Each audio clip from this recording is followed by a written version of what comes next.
Buenas tardes. En esta parte del Congreso de la SEN vamos a presentar desde el grupo BICSEN, tanto Manuel Benítez como yo, como Manuel Boades, vamos a presentar el curso de actualización en Inteligencia Artificial y Big Data.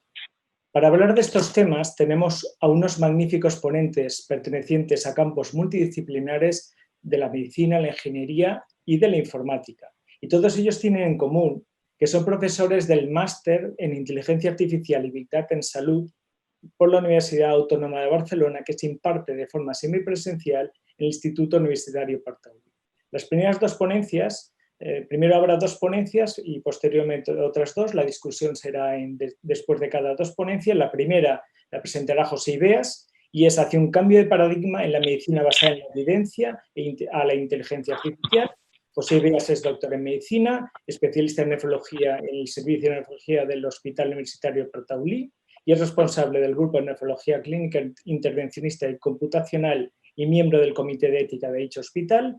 Tiene un máster en medicina basada en la evidencia y un posgrado en Big Data e inteligencia artificial para ciencias de la vida y es presidente de la Sociedad Vascular de la Sociedad Internacional de Vascular y del GEMAP, vicepresidente del GEMAP, y todos conocemos su versatilidad polifacética y una gran capacidad de trabajo. Y en segundo lugar tenemos a Javier Serrano, también de Barcelona, que nos presentará la ponencia Los datos clínicos, cómo abordarlos para poder extraer conocimiento. Es doctor en informática, trabaja en el Departamento de Telecomunicaciones e Ingeniería de Sistemas en la Universidad Autónoma de Barcelona y se dedica a Wireless Information Networking, área de analítica de datos médicos. Es investigador en el área de control de predicción de modelos, algoritmos de procesamiento de señal y tecnologías del habla y analítica de datos médicos. Muy buenas tardes. Es un placer estar aquí participando en este curso de actualización en Inteligencia Artificial y Big Data que se realiza bajo el seno del 50 Congreso de la Sociedad Española de Nefrología. Bien, yo os voy a hablar del cambio de paradigma que supone pasar de la medicina basada en la evidencia a la inteligencia artificial. Fijaros en estas dos fotos que están separadas en 20 años el cambio que hay. Esto es el Flatiron, Manhattan, Nueva York, 1905. Todo lleno de carruajes y de caballos. 20 años después, todo lleno de coches. Con toda la naturaleza del mundo. En solo 20 años. ¿Dónde están los caballos? ¿Qué ha pasado? ¿Cómo se ha adaptado esta gente? Porque fijaros que en solo 20 años la adaptación ha sido total. Estamos hablando de una revolución. Estamos ahora preparados para comentar todo lo que significa el paradigma de cambio hacia la inteligencia artificial en lo que supone la cuarta revolución industrial. La primera, sabéis que vino del vapor. La segunda, de todo relacionado con la electricidad y la producción en masa. La tercera, las computadoras. Y la cuarta, la inteligencia artificial, que se basa en el manejo masivo de datos de modo inmediato. Esto es lo que llamamos la industria 4.0.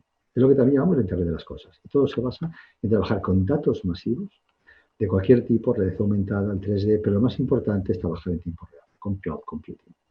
Y todo esto nos ha llegado a nuestro entorno. Son millones de dispositivos los que se utilizan y que van aumentando cada vez más. Y están aumentando de un punto de vista geométrico, no aritmético.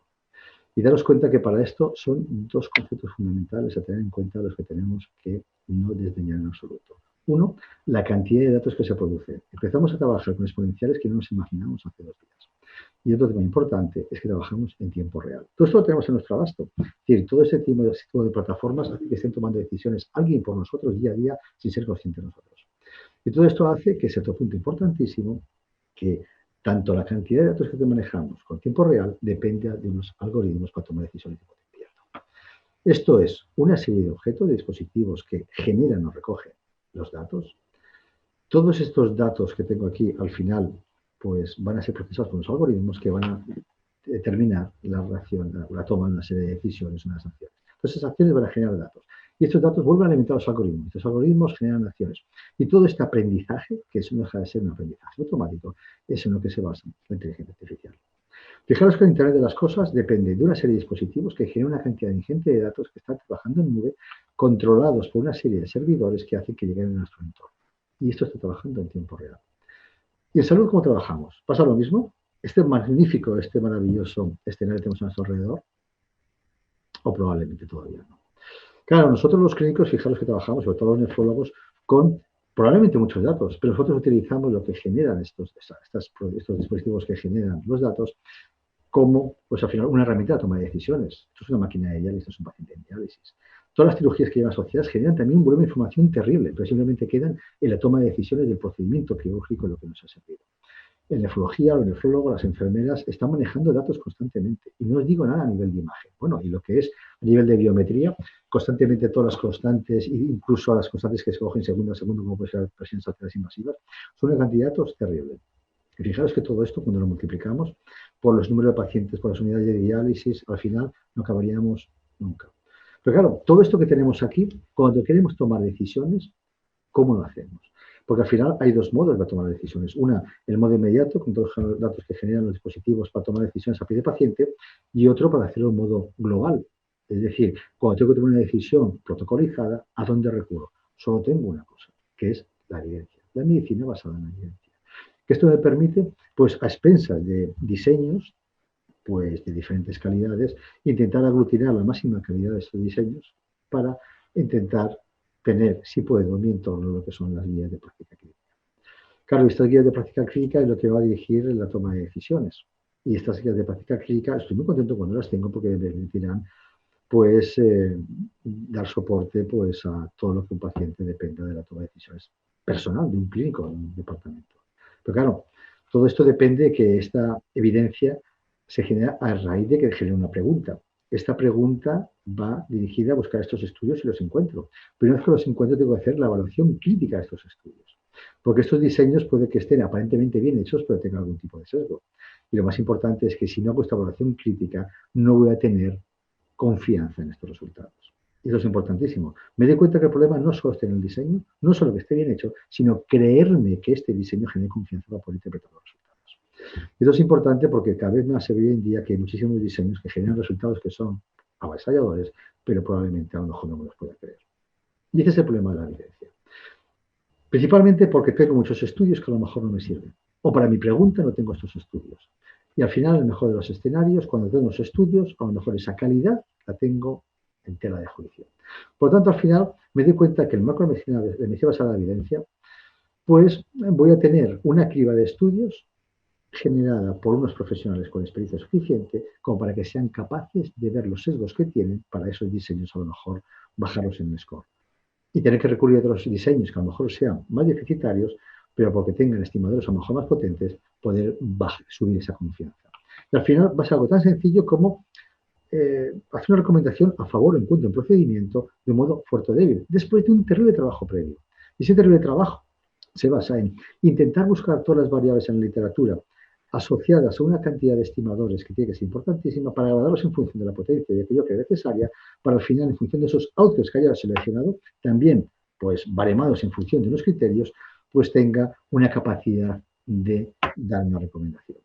Y fijaros que al final todos estos estudios, una serie de expertos van a darle pues mayor poder a esa confianza, porque hay una parte que es metodología pura, pero hay una parte que es la opinión de los expertos, para al final establecer unas recomendaciones con una diferente potencia, basado en pura evidencia cribada por metodólogos, para al final acabar recomendando o no recomendando. Y esto es muy importante porque al final, por mucho que estén consolidados estos sistemas basados en la evidencia, el problema que tengo es que hoy en día, para preguntas que son exactamente iguales, hechas en diferentes entornos de especialidades por diferentes países, me encuentro que puede haber respuestas completamente diferentes para la misma pregunta. Por lo tanto, la pregunta es, quizá no seamos el que plantear o a lo mejor buscar otras estrategias. Es decir, este mismo paciente que tenemos aquí delante, donde está generando una cantidad ingente de datos de la máquina de diálisis, todos los datos asociados a procedimientos tan complejos como puede ser la cirugía, los seguimientos de enfermería, del médico o de la enfermera, y no os digo con aquella imagen, y si encima lo multiplicamos por todo lo que iba asociado a la biometría, y además, paciente por paciente, centro por centro, hospital por hospital, nos da la impresión de que a lo mejor de la medicina basada en la evidencia tenemos que empezar a plantearnos a pasar a la medicina basada en los datos. Esto es una pregunta abierta. Esto es importantísimo porque los datos que se generan en todos los hospitales y proporcionalmente al número de hospitales que tenemos y a la cantidad de datos que hay en cada hospital, esto es multiplicativo y todo esto se mete en una zona que es la computación distribuida, trabajar en nube y genera que podemos trabajar igual que en Internet de las cosas. Esto nos da la impresión de que probablemente nos plantea una serie de retos en nuestro entorno que podemos empezar a trabajar ya con ellos. Es decir, estamos empezando a tener una cantidad de datos terrible de todo lo que significa de farma, laboratorio, radiología, diagnósticos, test, es decir, todo esto lo tenemos en nuestro entorno. Y todo esto lo utilizamos para trabajar en salud y para hacer nuestra estadística habitual, nuestra investigación. Pero si a esto le damos la vuelta, no os dais cuenta de que esta cantidad de datos que tenemos, igual que Internet de las cosas, puede incluso superarlos y sobre todo empezar a afrontar unos retos que están entrando por nuestra puerta. Es decir, las matemáticas, la informática y la inteligencia artificial que requieren un conocimiento cognitivo de algo nuevo, que es la medicina, ¿no os dais cuenta que está llamando a nuestra puerta? Pero claro, el problema que tenemos es que, aunque tengamos grandes bases de datos y equipos de altas prestaciones, hace falta gente que lo analice. Y estos son los equipos multidisciplinares, de ingenieros, informáticos y nosotros los clínicos. El cambio de paradigma está servido. Esto es importantísimo porque a partir de ahora tenemos que familiarizarnos con conceptos totalmente diferentes. Es decir, ¿qué es la inteligencia artificial? ¿Qué es el machine learning, data mining? ¿Qué es el big data? Etcétera, etcétera. Para todo esto, vertebrarlo de un modo estructurado y de este modo poder entender cómo trabajan nuestros compañeros ingenieros. De hecho, la idea un poco de este proyecto que hemos hecho aquí en este curso es precisamente poner la visión del clínico como estructura, la visión de los ingenieros, la visión de la ética y poder machimbrar todo lo que supone los proyectos en salud que pueden trabajar paralelamente a lo que es habitualmente concebido como la medicina basada en evidencia. Bien, primer concepto, inteligencia artificial. Sabéis que Alan Turing en la Segunda Guerra Mundial fue cuando con su máquina en la que él empezaba a ser un poco consciente que estaba trabajando con inteligencia artificial, fue capaz de predecir o de intentar ver cómo se movían los enemigos en pleno conflicto bélico. A partir de aquí, ese consejo que veis en la película, fue cuando John McCarthy en 1955 definió inteligencia artificial. Es decir, cuando tenemos un agente, una máquina, que es capaz de comportarse de un modo que un humano no sea capaz de identificar si es un humano o es una máquina. Bien, si evidentemente la inteligencia artificial tenemos que definirla, hemos de ser conscientes de que es la confluencia entre matemáticas, lógica, filosofía, psicología y el conocimiento, que en nuestro caso es la biología. Si a esto queremos que tenga un comportamiento inteligente, debe comportarse de un modo lógico, pero lo más importante es aprender de los datos que está cogiendo. Si esto, además, es capaz de comunicarse con nosotros y encima utiliza interfaces como robótica o visión, tenemos servida lo que es la inteligencia artificial. ¿Qué es el data science? Fijaros que aquí la inteligencia artificial se encuentra dentro de un grupo que es el data science. Esto es la ciencia de los datos. La ciencia de los datos intenta sacar todo el conocimiento de los datos, limpiarlos, prepararlos, procesarlos, pero puede hacerlo de un modo inteligente o no inteligente. Por eso, cuando es un modo inteligente, es la inteligencia artificial. Y dentro de este grupo está el machine learning, que daros cuenta que se encuentra parcialmente dentro de la inteligencia artificial. Machine learning no deja de ser el reconocimiento y búsqueda de patrones que me permite hacer diagnósticos, predicciones o incluso ver cómo va a ser el fruto de las intervenciones que haga sobre algún paciente y de este modo tener comportamientos estandarizados en función de esta búsqueda de patrones. ¿Qué es el data mining?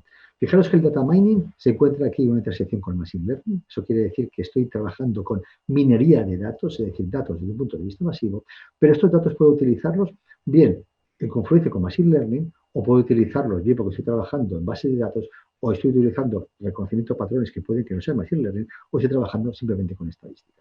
Aquí veis, por lo tanto, la confluencia del data science, inteligencia artificial, machine learning y data mining. Paralelamente a esto que tengo, el big data.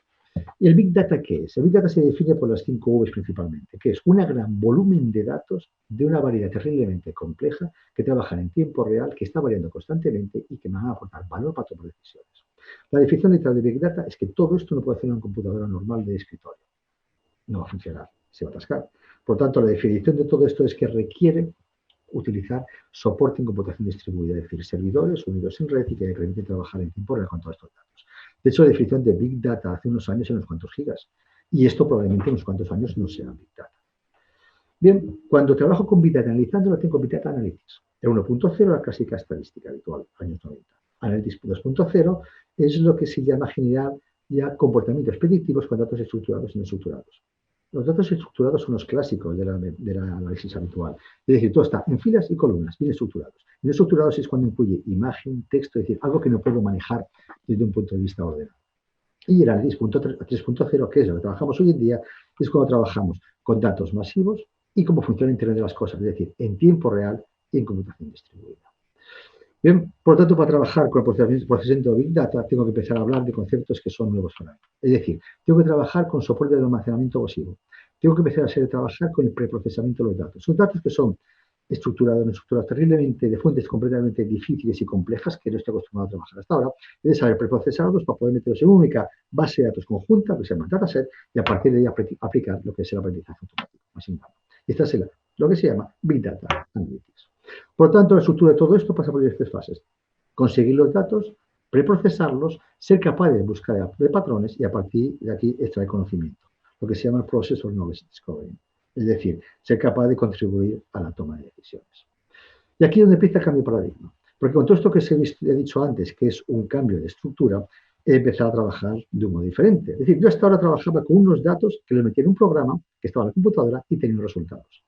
Ahora lo que hago es que cojo los datos con el resultado, es decir, cojo un montón de diabéticos, por ejemplo, que sé si se han muerto o no, si han hecho retinopatía o no, se lo meto a la computadora para que me genere un algoritmo para que cuando meta nuevos diabéticos me digan si van a generar ceguera o van a generar mortalidad. Hay muchos tipos de machine learning, como explicarán luego los compañeros de ingeniería. Hay muchos subtipos de machine learning y es importante saber cómo trabajamos porque dependiendo del tipo de patología vamos a explicar diferentes tipos de machine learning. Y por eso, si no lo conocemos, nos pasará eso de que a lo mejor hablamos con un ingeniero que creemos que es fantástico porque hace muy bien un tipo de machine learning, pero es que solo sabe hacer ese tipo de machine learning. Si yo no soy consciente de que pasa esto, probablemente no voy a rentabilizar los resultados. Bien, todo esto al final de esta arquitectura que tengo, pues una serie de datos en el que al fin lo meto en un sistema donde este sistema de inteligencia artificial se va a alimentar de estos datos para hacer un modelo en el que yo voy a poder evaluar. Y cuanto más datos dé, más va a aprender el sistema y al final más rentable va a ser la solución que voy a aplicar. La foto final de todo esto es que tengo un montón de datos que entran aquí, veis que son rojos y azules, por ejemplo, que me gustaría discriminarlo. Los sistemas de regresión logística habitualmente pasan una línea por el medio, por lo tanto, la bondad va a ser relativa. Pero si os digo que tengo sistemas donde son capaces de discriminarlos con una precisión, un valor predictivo, bajo una curva que puede ser terriblemente buena y que encima puede tener diferentes modelos que tengan incluso con más precisión, ¿qué os parecería? Bienvenidos a la inteligencia artificial. Por lo tanto, a partir de aquí tengo que estructurar cómo he de trabajar. Es decir, he de saber qué problema tengo, he de preparar los datos, elegir el método de aprendizaje y de saber de evaluarlo, optimizarlo y luego formular resultados. Bien, cuando doy un pasito más me doy cuenta que la inteligencia artificial me permite hacer análisis descriptivos, análisis diagnósticos, análisis predictivos, que es lo que más se hace en medicina, e incluso análisis prescriptivos. Es decir, en una población, si hago una intervención, su evolución, ¿cómo se va a modificar? Esto, como comprenderéis, es terriblemente rentable, aunque es complejo. Y a partir de aquí he de acostumbrarme a trabajar con otros modelos de definiciones también profesionales, no solo inteligencia artificial. Es decir, tengo el analista de datos, es decir, el estadístico, nuestro compañero estadístico de toda la vida, el científico de datos, que empieza a trabajar con estadística, pero además añade la inteligencia artificial, es lo que llamo el data science. Luego tengo un ingeniero de datos, es decir, aquel que no solo procesa los datos, sino que encima sabe trabajar con el hardware. Y si encima tengo a alguien que trabaja con el software, trabaja con el hardware, y encima trabaja con conexiones, seguridad, protocolos de comunicación, es decir, con los enormes data warehouse, ¿qué quiere decir? Que tengo que arquitectura todo el soporte de información.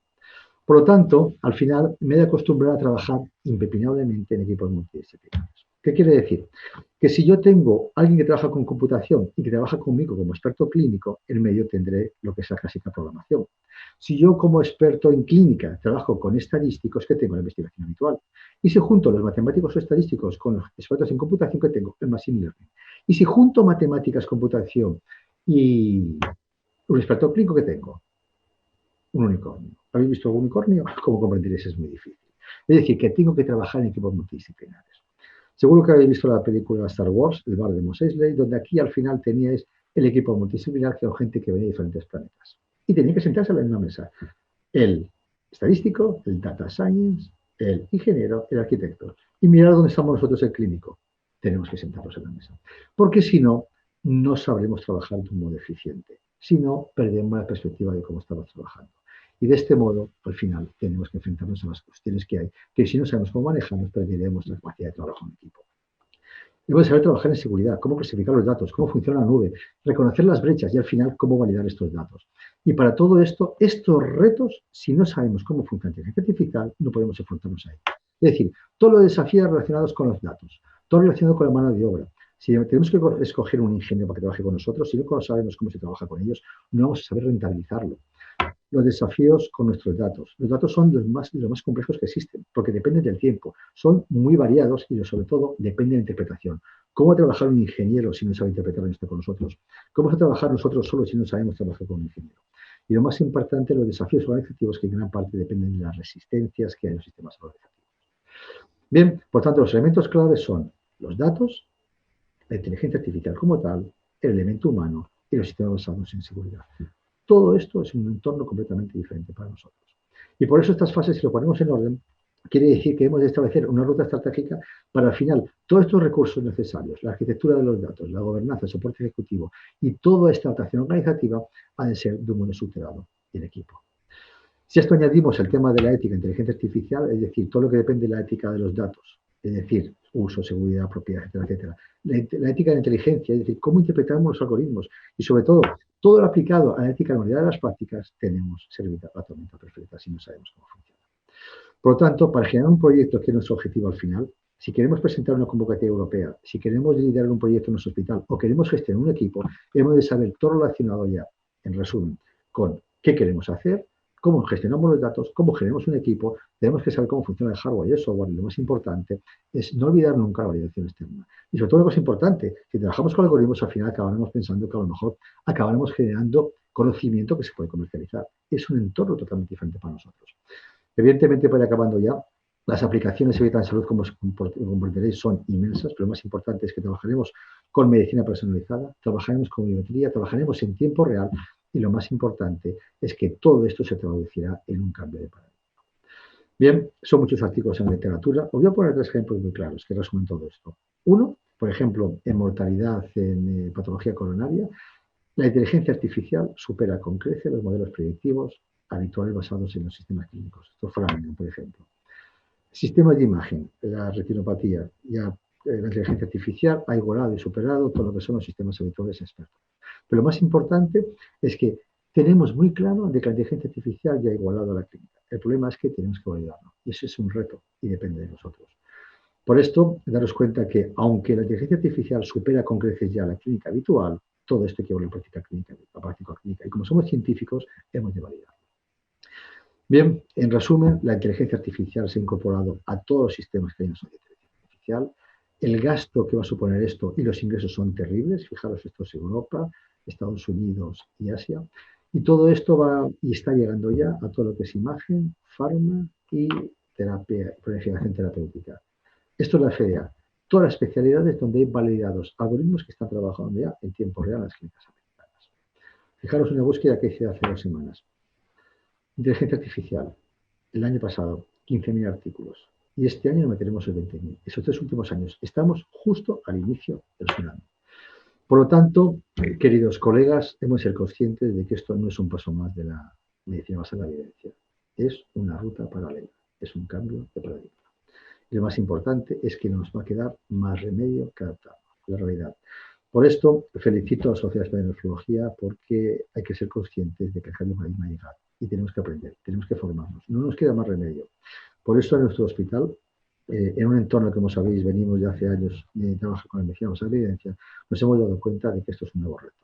De hecho, con la Escuela de Ingeniería de la Universidad Autónoma de Barcelona hemos generado precisamente un máster de medicina de inteligencia artificial de la salud, donde hoy tenéis veréis unas pinceladas con estos profesores que tenemos aquí, tanto Javi Serrano como Toni Morel, que son expertos en la Escuela de Ingeniería, como Miguel Ángel Seguín, que es el presidente del Comité Ética de nuestro hospital, y junto con lo que acabo de presentar, donde tenemos unas pinceladas de lo que supone este nuevo reto en salud. Por lo tanto, os animo de que, de un modo u otro, nos formemos en salud. Es nuestro futuro. Muchísimas gracias. Buenas tardes. En esta charla quería presentaros el proceso de extracción de conocimiento a partir de datos clínicos. Y me gustaría empezar poniéndolo en contexto, dado el gran interés que hay actualmente en el tema de minería de datos y aprendizaje automático. Desde mi punto de vista, uno de los problemas más importantes que tienen los sistemas sanitarios, y especialmente ahora que las personas que nacen, su previsión de vida es del orden de 100 años, es que por una parte en los países en desarrollo los gastos sanitarios están creciendo de una forma insostenible y por otra parte en los países en vías de desarrollo en general no hay suficientes recursos para cuidar a una población creciente.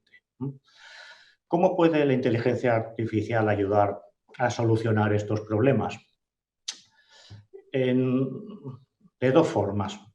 Una, dando soporte a la toma de decisiones a los clínicos, de forma que evitemos diagnósticos erróneos, tratamientos innecesarios, que por otra parte podamos recomendar tratamientos individualizados más eficaces. Además, los modelos de predicción de riesgos que nos proporciona el aprendizaje automático, pues nos puede ir moviéndonos hacia una medicina más preventiva. Por otro lado, a nivel de organización, la planificación operacional dentro de los centros sanitarios, asignando los recursos apropiadamente, también puede suponer ahorros importantes. Bien, una de las tecnologías que está haciendo posible este desarrollo de la inteligencia artificial es precisamente la Internet de las cosas. El concepto de Internet de las cosas refleja un conjunto conectado de personas y cosas en cualquier momento, en cualquier lugar, cualquier servicio, todo conectado a la red. Si nos fijamos en esta gráfica que tenéis aquí, podemos ver la gran cantidad de datos que actualmente están disponibles y que se pueden usar para hacer esta minería de datos y este aprendizaje, extracción de conocimiento. Por un lado tenemos los dispositivos personales, tanto los individuales como relojes inteligentes, etcétera, que ya cada vez más gente los lleva, como los dispositivos que llevan pacientes crónicos que se les asignan para monitorizar su enfermedad. Por otra parte tenemos las unidades de cuidados intensivos que también producen cuando un enfermo está allí, produce una cantidad de datos enorme y, como no, los historiales clínicos digitalizados, pues es la otra fuente grande de datos que contienen los sistemas sanitarios.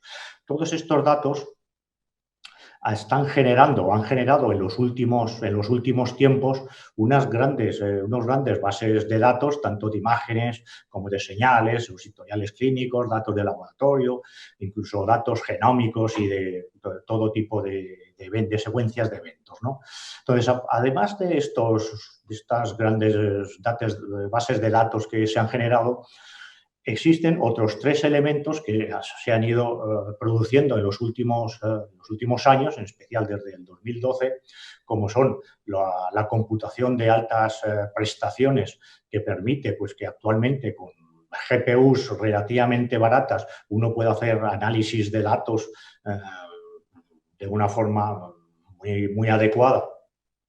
Por otra parte, uno no necesita comprarse grandes ordenadores para procesar estos datos ni para almacenarlos. La computación en la nube nos permite, pues, nada más alquilar cuando necesitemos esa computación y esos datos. Y un último elemento ha sido pues, el gran desarrollo de los algoritmos open source que directamente de Internet podemos obtenerlos, podemos procesar nuestros datos y obtener buenos resultados directamente de ellos. Bien, visto esto, el contexto dónde están los datos y teniendo claro pues, que estas cantidades ingentes de datos nos pueden servir para realizar todo tipo de extracción de conocimiento, vamos a clasificar los datos en dos tipos muy importantes. Por un lado, vamos a tener datos estructurados, datos del estilo pues, de los diagnósticos asignados a un paciente a lo largo de su historial, los medicamentos que ha tomado a lo largo de su vida, los valores de las variables del laboratorio siempre que se haya hecho pues, algún test, variables demográficas. Todos estos valores que contiene el historial clínico de un paciente es lo que llamamos datos estructurados, que están claramente metidos normalmente en los hospitales o los sistemas sanitarios en bases de datos relacionales y están pues, fácilmente accesibles, se puede se puede consultar cualquier dato concreto. Además de este tipo de datos que llamamos estructurados, están los datos no estructurados.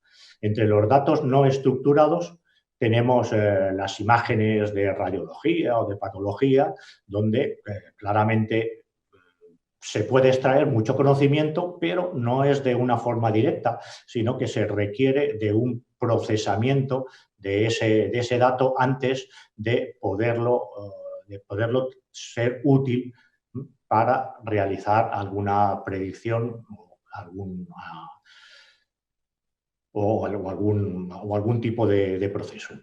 Aparte de las imágenes, como datos no estructurados, tenemos también los informes clínicos, que es el texto que normalmente pues, escribís los clínicos cuando atendéis a un paciente, pues escribís un informe. Esos informes que escribís con texto, en general no están estructurados, pero contienen una información muy valiosa sobre el paciente y existen técnicas pues, para extraer datos y conocimiento también de estos datos, pero vamos, es un proceso que tiene una cierta complejidad. Y una tercera fuente de datos no estructurados serían las series temporales que se producen, los sensores personales, los dispositivos wearables que podemos llevar conectados a nuestro cuerpo o en las UCIs, es donde se producen estas series temporales, ¿no? Todos estos datos no estructurados también suponen una gran cantidad de datos. De hecho, es este tipo de datos los que al final vamos a llamar Big Data por el gran volumen que suponen. Y junto con los otros datos, los datos ya estructurados que hemos visto, mezclándolos, al final lo que acabaremos o lo que necesitaremos formar con todos estos datos es lo que llamamos un dataset, que va a ser pues, un conjunto de datos ordenados en una matriz que es fácilmente manipulable. Y dentro de este dataset, pues en las columnas vamos a tener lo que llamamos los atributos y en las filas tendremos lo que llamamos las muestras. Entonces, en estas muestras, pues posiblemente lo que contendrán pues, es la información de un paciente o de un paciente en un instante de tiempo que nos es útil para hacer algún estudio con este conjunto de datos. Y llamaremos observación pues, a uno de estos datos para un determinado atributo y para una determinada muestra, pues obtendremos uno de estas observaciones. De estos datos que puede tener el dataset, básicamente los podemos clasificar en 4 tipos: los categóricos o nominales, que vendrían a ser, pues, si un paciente necesita el tratamiento A, al B o el C o el D. Tenemos 4 categorías y hay que asignarle uno de ellos. En el caso de que solo haya 2 categorías, entonces tendríamos una clasificación binaria, que podría ser pues, un tumor que es benigno o que no es, o es maligno. Aparte de ello, pues en el dataset posiblemente pues, tendremos números enteros o reales, e incluso podrían estar ordenados. O sea, este es el tipo de datos que vamos a tener en un dataset y que nos va a permitir y que va a poder los algoritmos de control de aprendizaje automático extraer información y conocimiento de esos datos. Bien, vamos a ver entonces a continuación, ahora que tenemos claro de dónde proceden los datos y qué tipo de datos tenemos, cómo es el proceso de extracción de conocimiento. Tenemos aquí a la izquierda los datos que seguramente estarán en bases de datos diferentes. Los que trabajéis en hospitales o directamente en los servicios de salud, pues sabéis que desgraciadamente pues, las bases de datos que se usan muchas veces son dispersas y no están integradas, pero bueno, en cualquier caso existen esos datos, están donde están y habrá que extraerlos de donde haga falta. Esta extracción que se haga va a venir marcada por el tipo de investigación que queramos realizar. el tipo de investigación que queremos realizar será la pregunta que queramos hacerle a los datos. ¿Qué queremos saber? ¿Qué conocimiento queremos extraer de esos datos? Pues lo que queramos extraer es lo que llamamos la selección. Tendremos que seleccionar qué variables, qué atributos queremos de cada uno de los pacientes y, por supuesto, cuál va a ser la cohorte de pacientes que vamos a analizar para la investigación que queremos realizar. A partir de aquí vendrían dos fases más, ¿no? Dos grandes fases. La fase de procesamiento y transformación, que sería coger estos datos que han salido de las bases de datos y que hay que tratarlos de forma que los podamos poner en un dataset que sea útil para la siguiente fase, que llamaremos de data mining o de aprendizaje automático, en la que se trata de extraer el conocimiento. Pero hay que extraerlo a partir de un dataset que esté ya perfectamente formado y que sea útil para el algoritmo o la metodología que vayamos a usar. Por tanto, vamos a centrarnos en esta fase de preprocesamiento y transformación de los datos y fundamentalmente hay 4 tareas principales que realizar en este preprocesamiento de los datos. El primero sería la limpieza de los datos, el data cleaning, que consiste básicamente pues, en mirar cuáles son los valores que faltan y tratar de asignarlos, en ver qué datos tenemos que están mal y que igual pues, habría que hacer algo con ellos. Bien, ahora a continuación os comentaré con un poco más de detalle en qué consiste esta limpieza de datos. Pero hay otras 3 tareas que no entraré que solo las voy a comentar ahora ligeramente, que sería la integración de los datos que vienen de las distintas bases de datos. Puede ser que haya incoherencia entre ellas, por ejemplo, una misma variable en una base de datos que esté en unidades de flujo de litros por segundo y en otra pues esté en mililitros por segundo. Hay que resolver estas incoherencias cuando mezclamos datos de distintas fuentes.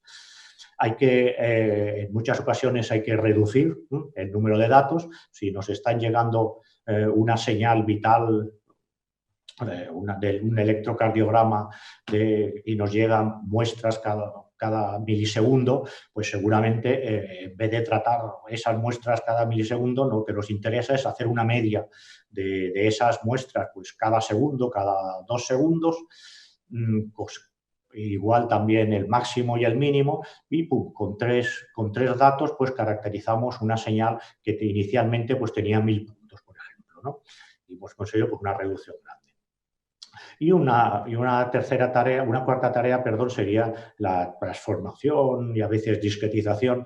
En especial, se requiere normalmente hacer una normalización y estandarización de los datos, porque eso luego en el proceso de aprendizaje automático es vital que se haya hecho. Entonces, volviendo a la primera tarea, la limpieza de los datos, ¿en qué consiste esta limpieza? Si alguna vez habéis visto datos, bueno, y seguramente que sí, que los habéis visto, ¿no? Datos reales, cuando los ponéis en el dataset, lo primero que uno se da cuenta es que faltan muchísimos datos, por distintas razones, porque el paciente no viene todos los días y solo tiene muestras pues, un mes, otro mes y otros meses no tiene, o el sensor que medía alguna variable del paciente pues dejó de funcionar. Puede ser que el sensor falle y dé valores erróneos. Por lo tanto, vamos a tener 2 fuentes de errores, digamos de errores, que tenemos que resolver. Por un lado es que falten valores, faltan valores de algún atributo. Y por otro va a ser pues, que tengamos datos incorrectos. Por ejemplo, pues que el peso de un paciente sea menos 10, eso no puede ser, no puede ser un peso negativo, por tanto, claramente es un error, ¿no? Bien, ¿qué podemos hacer cuando no tenemos datos? En el caso de que no tengamos datos, en la mayor parte de los métodos de aprendizaje automático que se usan, es un requisito que tengamos datos de todos los pacientes que vayamos a analizar. Entonces, primera solución, pues quitamos los registros de los pacientes que tengan algún valor, que falte algún valor. Eso es la forma más fácil de solucionarlo, pero es poco efectivo porque en general las cohortes de pacientes que tenemos para examinar tampoco suelen ser exageradamente grandes y por otra parte, en muchos datasets pues faltan bastantes valores, total que si quitamos todos los pacientes que les falta algún valor, a veces nos quedamos con muy pocos. Entonces, en la mayor parte de los casos, lo mejor es no eliminar los pacientes, sino tratar de asignarle algún valor a las observaciones que falten, ¿no?, dentro del dataset. Hacerlo manualmente puede ser útil, sobre todo si es un dataset pequeño y lo hace un clínico que sepa de qué van los datos, pero en cuanto crezca un poco el dataset, eso es inviable y hay que ir a alguna forma automática de realizarlo. Esta forma automática puede ser asignarle un valor a todos los valores desconocidos, pero no parece la mejor forma, y una forma mejor que esa pues podría ser calcular la media del atributo y entonces con esa media pues ponérselo a todos los valores desconocidos con la esperanza de que este valor medio no influya ni para bien ni para mal en el modelo de aprendizaje automático que vayamos a usar más tarde. Para hacer esta tarea hay métodos bastante más complejos y bastante mejores que este de calcular sobre la media, pero la media es un ejemplo muy clásico y que siempre se puede usar. En cuanto al ruido que podemos tener en los valores de los datos, pues ahí también hay una serie de técnicas pues para poder limpiar o quitar de alguna forma esos ruidos, pues como puede ser segmentar los datos en unos pocos segmentos, clusters, o usar una regresión para asignar datos pues dentro de unos valores que nosotros creemos que son los adecuados.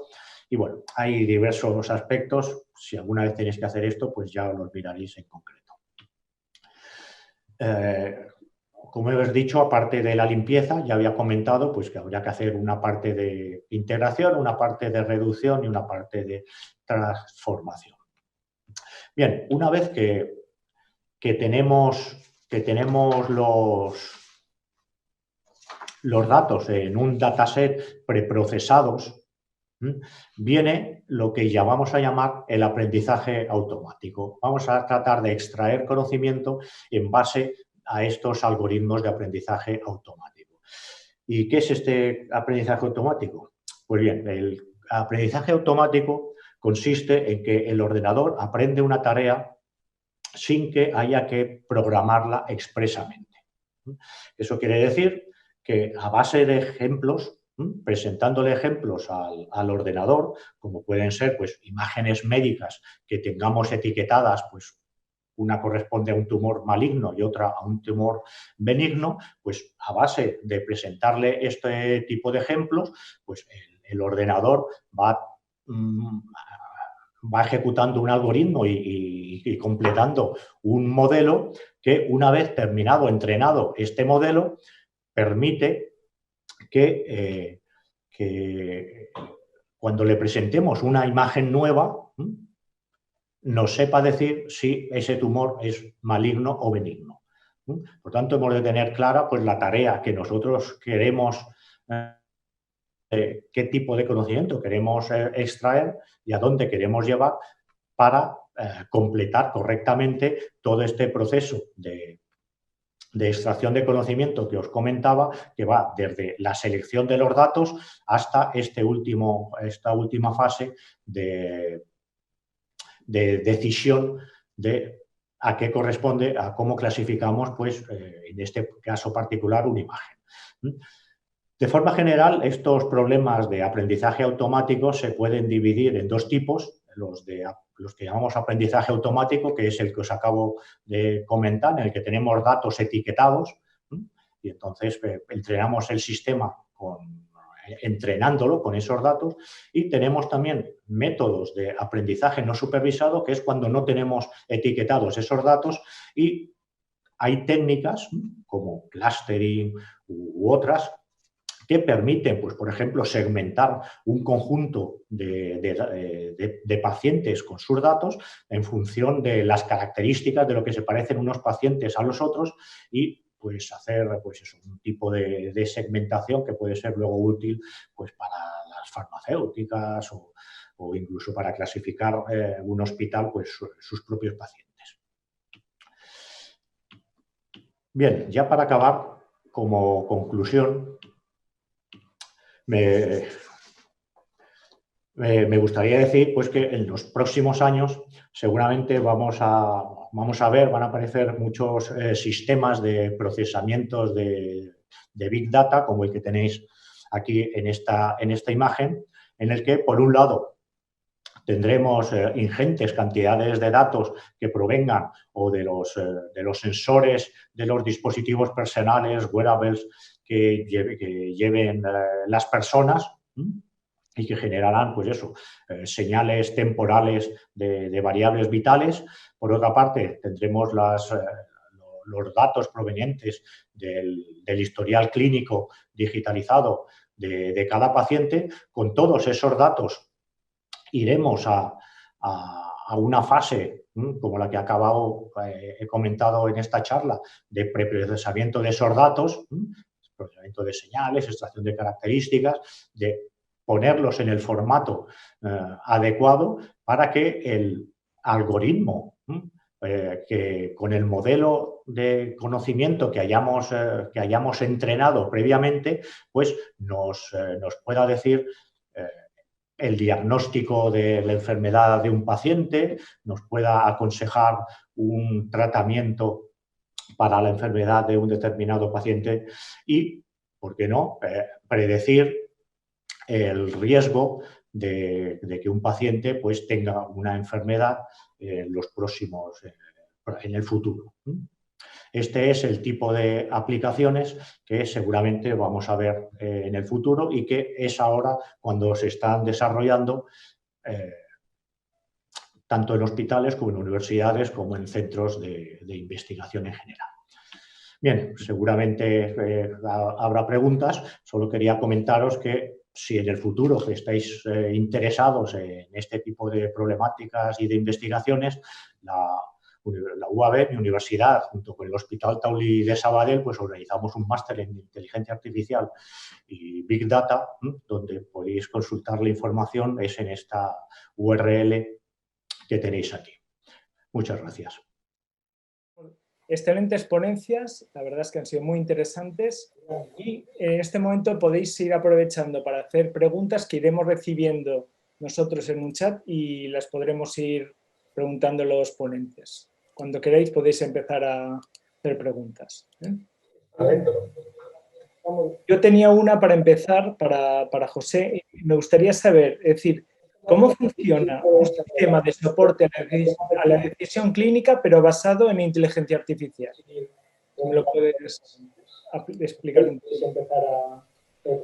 La verdad es que, Juan, esa es una muy buena pregunta, porque realmente estamos metidos en una dinámica en la que la inteligencia artificial probablemente tengamos una idea más aproximada de la investigación que a la parte práctica.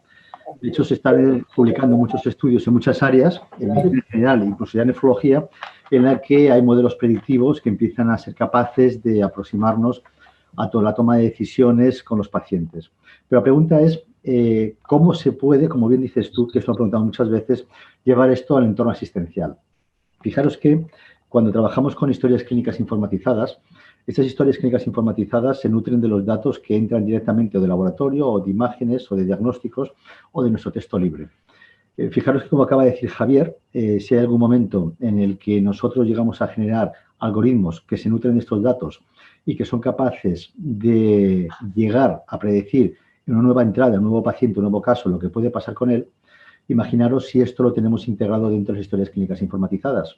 Es decir, tendríamos un Clinical Decision Support System, un sistema de decisión, un sistema de soporte de decisión clínica que nos permitiría online en tiempo real, a medida que los algoritmos se van nutriendo de los datos que están dando los pacientes y con entrenamiento previamente hecho, precisamente con pacientes similares, darnos información en tiempo real de lo que a ese paciente le puede pasar en función de la pregunta automatizada que tengamos hecha. Estos sistemas de soporte a la decisión ya en muchos entornos empiezan a aparecer tímidamente, pero la idea es que en el futuro estos algoritmos que se generen en diferentes proyectos de investigación y que puedan demostrar resultados y que evidentemente sean validados y que llevados a la práctica den resultados que sean creíbles precisamente porque están validados, si están integrados con la historia clínica, será que se conviertan en los futuros sistemas de soporte a la decisión del futuro. Por ahí es por donde van los tiros, que evidentemente no lo tenemos a la vuelta de la esquina, pero desde luego no está tan lejos como si imaginamos. Y de hecho en algunos entornos probablemente en un futuro inmediato ya puedan establecerse. Muy bien, pues muchas gracias. Yo quería hacerle también otra pregunta a Javier Serrano y era, has propuesto un workflow. Pues me gustaría saber si tienes algún ejemplo práctico de la aplicación de este workflow que propones y con qué datos. Los casos de éxito más sonados que ha habido en este entorno del análisis de datos clínicos, posiblemente han sido las imágenes, ¿no? La clasificación de imágenes, pues de tumores de todo tipo o cualquier otro tipo de diagnóstico. Hasta en los últimos tiempos ha habido una cantidad de trabajos exitosos tremendos. Nosotros decidimos no ponernos en imágenes, sino empezar a explotar datos que fueran de otro tipo y que básicamente eran los historiales clínicos que disponéis en los hospitales y señales vitales pues, que están en las UCIs o en los sistemas de diálisis. En particular empezamos analizando o tratando de predecir cuál era el riesgo de mortalidad en las unidades de diálisis del Hospital Taulí. De hecho, el trabajo lo hicimos conjuntamente con José Ibeas, ¿no? Entonces, el tipo de datos que teníamos ahí eran los historiales clínicos de los pacientes que estaban en diálisis y, por otra parte, todos los datos que produce las unidades de diálisis mientras los pacientes están en diálisis. Por lo tanto, teníamos datos estructurados. Bueno, al final todos fueron estructurados, pero básicamente historiales clínicos y señales que provenían de las unidades de diálisis. Entonces, con todos esos datos, pues obviamente hubo que hacer todo este proceso de workflow que os he comentado, de construir el dataset, de limpiar los datos, de asignar datos donde no estaba, donde faltaban datos. Y una vez hecho eso, pues se aplicaron ya pues, las técnicas de modelado, de aprendizaje automático que nos permitieron hacer, pues nos permitían hacer esas predicciones de riesgo de mortalidad dentro de la unidad. Ese, como os digo, pues es el primer ejemplo que estuvimos trabajando y a partir de ahí pues lo hemos aplicado a diversos problemas como predicción de mortalidad también en UCIs, detección de zonas de arousals, con señales relacionadas con patologías del sueño, trastornos del sueño, pues una vez que tienes grabas toda una noche de un paciente pues usando pues electrocardiogramas y otro tipo de señales y a partir de ahí pues decides pues cuándo ha habido un arousal, en qué tipo de etapa del sueño estás, etcétera, etcétera. Bueno, entonces, como digo, hemos usado tanto historiales clínicos como señales fisiológicas tomadas pues, de UCIs o de monitores que se disponen ahí en los hospitales. No sé si esto aclara la pregunta o quieres algo más. Bueno, tampoco tenemos mucho tiempo. Sí. Ya ha llegado la primera pregunta de la audiencia, una pregunta muy interesante de Rosé Torra. ¿Cómo aplicar el Big Data en enfermedades minoritarias donde las N son muy pequeñas? ¿Sí? ¿Podéis contestar los dos? El que quiera o los dos. Lo bueno del Big Data es que aunque haya señales minoritarias, si tienes muchos datos, al final sí que tienes datos de esas señales minoritarias. El problema es cómo detectar, cómo analizar señales minoritarias cuando solo tienes unos pocos pacientes y usas técnicas estadísticas. Entonces, el Big Data precisamente sirve para este tipo de casos que son raros, pero que claro, como si tienes muchos datos, claro, si solo analizas los de un hospital no te sirve de nada, pero si analizas los de todo el mundo, pues al final pues igual hay 500 casos en todo el mundo, pero con esos 500 casos ya te da para analizar y poder extraer algún conocimiento de eso. No sé si José quiere añadir algo. Sí, realmente yo creo que por ahí van los tiros, porque de hecho, Rousset, ya hay algún artículo publicado en revista Alto Impacto en Nefrología de la utilización de la inteligencia artificial en enfermedades minoritarias renales. Y la respuesta es esa, es decir, por pocos pacientes que haya, si la entrada de datos que se consiguen es muy importante, el sistema es capaz de empezar a aprender. De hecho, fijaros que la inteligencia artificial se diseñó a expensas de utilizar Big Data, que son datos masivos que se definen precisamente cuando un ordenador de sobremesa no puede utilizarlos, básicamente. Pero la misma tecnología para utilizar el Big Data lo hacemos con datos que no son masivos y esos son los datos médicos que los podemos utilizar perfectamente en un ordenador.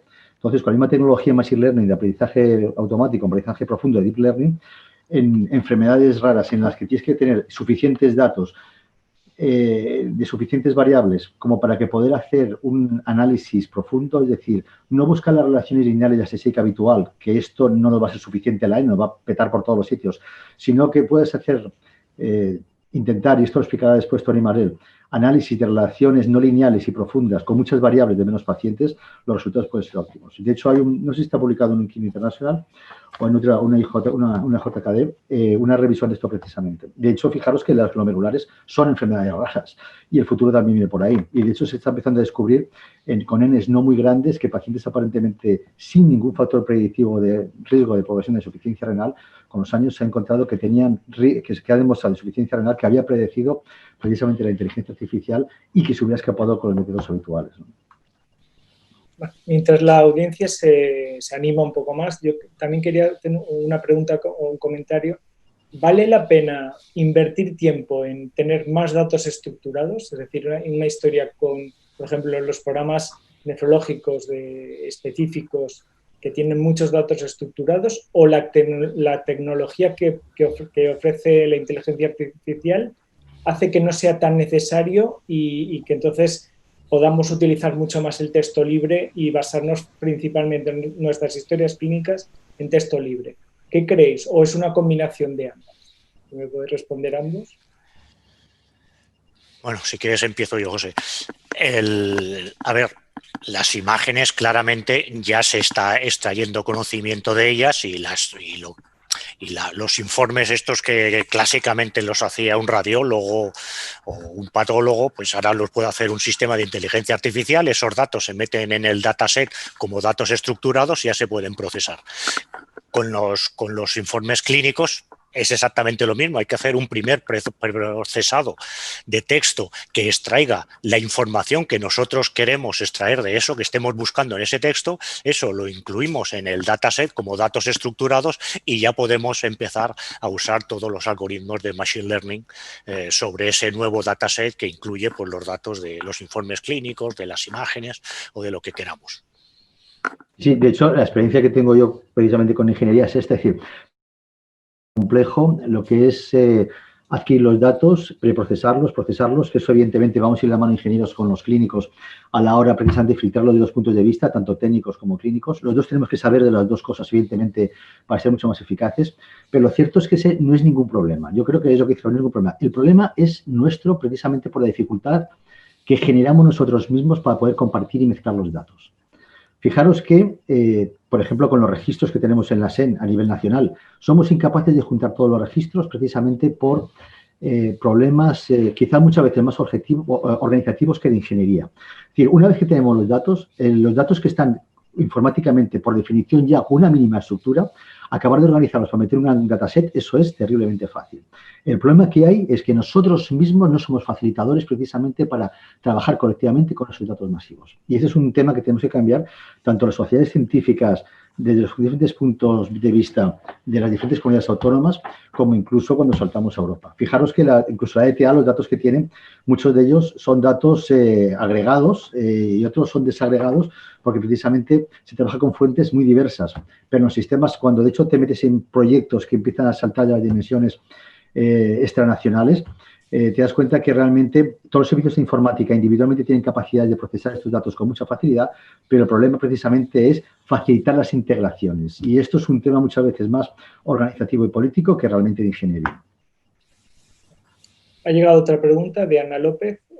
Da las gracias por ambas ponencias, muy interesantes, y dice: una de las principales barreras que se escucha desde los inicios del Big Data y la instauración de la inteligencia artificial en el entorno asistencial es, como han comentado, el aspecto de la seguridad y protección de datos. ¿Se está evolucionando en este aspecto? Bien, desde mi punto de vista se va evolucionando. Tenemos 3 minutos. Se va evolucionando, pero muy lentamente. En el fondo no es un problema ni del Big Data, ni del aprendizaje automático, ni de los clínicos, ni de la medicina. Es un problema de la sociedad, de cómo queremos regular todo este tema y no está claro. O sea, seguramente en la segunda parte del curso cuando se hable de ética, seguramente se comentará algo de la legalidad, y es en ese aspecto que aunque hay muchos problemas por resolver y que por tanto sí que se va avanzando, pero quizás muy lentamente. Sí, bueno, yo no voy a abundar mucho más. Es un tema probablemente, o sea, la parte técnica, la respuesta es muy sencilla. Cuando tenemos la cuenta en los bancos, ¿nos fiamos o no nos fiamos? ¿Hemos tenido algún problema? Es decir, la seguridad está suficientemente avanzada. El problema que hay, yo creo que es en los servicios sanitarios el miedo que hay como alarma social de perder datos. De hecho, fijaros que cuando se establecen programas informáticos en nube, que es muy fácilmente utilizarlos, es fácil utilizarlos y se pueden utilizar en servidores de computación distribuida, como utilizan los bancos, los gestores de los sistemas sanitarios no quieren hacerlo por el miedo de que salga de sus servidores, pero se puede hacer. Y de hecho, el gran problema que hay, la legalidad europea te dice que mientras estás en Europa no tienes que tener ningún problema, pero nuestros gerentes ni siquiera quieren sacar los hospitales precisamente por ese pánico. Es decir, la seguridad desde el punto de vista informático es suficientemente robusta como para estar tranquilo. El problema que hay realmente es el tema de la legalidad, muchas veces en que puede poner algún tipo de problema a la hora de transferir los datos, pero fijaros que las leyes europeas no ponen precisamente muchos problemas en este nivel. O sea, yo creo que es mucho más concienciaros nosotros a esto. De hecho, las grandes resistencias que hay a la inteligencia artificial muchas veces vienen de los propios sistemas de gestión de salud, en el que por el miedo desconocido evoluciona más lentamente de lo normal. Y fijaros en este sentido, como muchos hospitales que hemos trabajado, hay veces que las paranoias por los temas de seguridad nos hacen progresar muy lentamente. Por lo tanto, yo creo que los clínicos tenemos una gran obligación, que es formarnos en este sentido para poder trabajar tan eficientemente como se hace a nivel de la industria o fuera de los sistemas de salud. Hay más preguntas. Hay una de Jordi Comas, que creo que ya ha sido contestada. Pedro Aljama manda un artículo de su experiencia. Ramón Saracho, como falta tiempo, vosotros podréis contestarles a través del chat, me imagino, ¿no? Entonces, ahora Manuel va a presentar las 2 siguientes ponencias. Manuel. Sí, buenas tardes. En primer lugar, felicitar a los ponentes por sus magníficas presentaciones y vamos a empezar haciendo la presentación de las 2 siguientes presentaciones. La primera es Deep Learning en salud, de la teoría a la práctica, que va a presentar el doctor Anthony Morell, que es doctor ingeniero, trabaja en el Departamento de Telecomunicaciones e Ingeniería del Sistema en la Universidad Autónoma de Barcelona. Se dedica a Wireless Information Networking, trabaja en el área de analítica de datos médicos, es investigador en el área de control de precisión de modelos, algoritmos de procesamiento de señal, tecnologías del habla y analítica de datos médicos. Experiencia en técnicas de optimización aplicadas a las comunicaciones. La segunda comunicación se titula Inteligencia Artificial y Ética, un nuevo escenario. la presentará el doctor Miguel Ángel Seguí, que es doctor en medicina, especialista en oncología médica, es jefe del servicio de oncología y presidente del Hospital Universitario Parc Taulí de Sabadell, presidente del Comité Ético de Investigación de dicho hospital, es profesor asociado de la Universidad Autónoma de Barcelona y miembro de la Junta Directiva del Grupo Español de Investigación en Cáncer de Mama y Sociedad Española de Oncología Médica.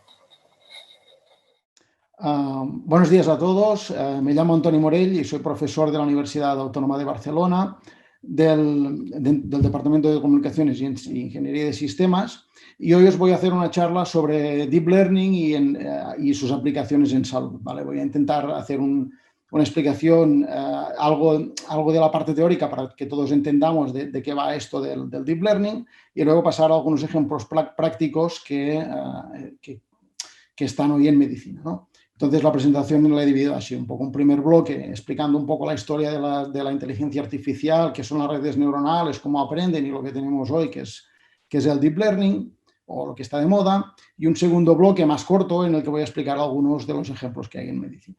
Bueno, si miramos un poco la historia de la inteligencia artificial, pues nos remontamos a los años 50 y 60, donde empezaron los primeros algoritmos muy simples.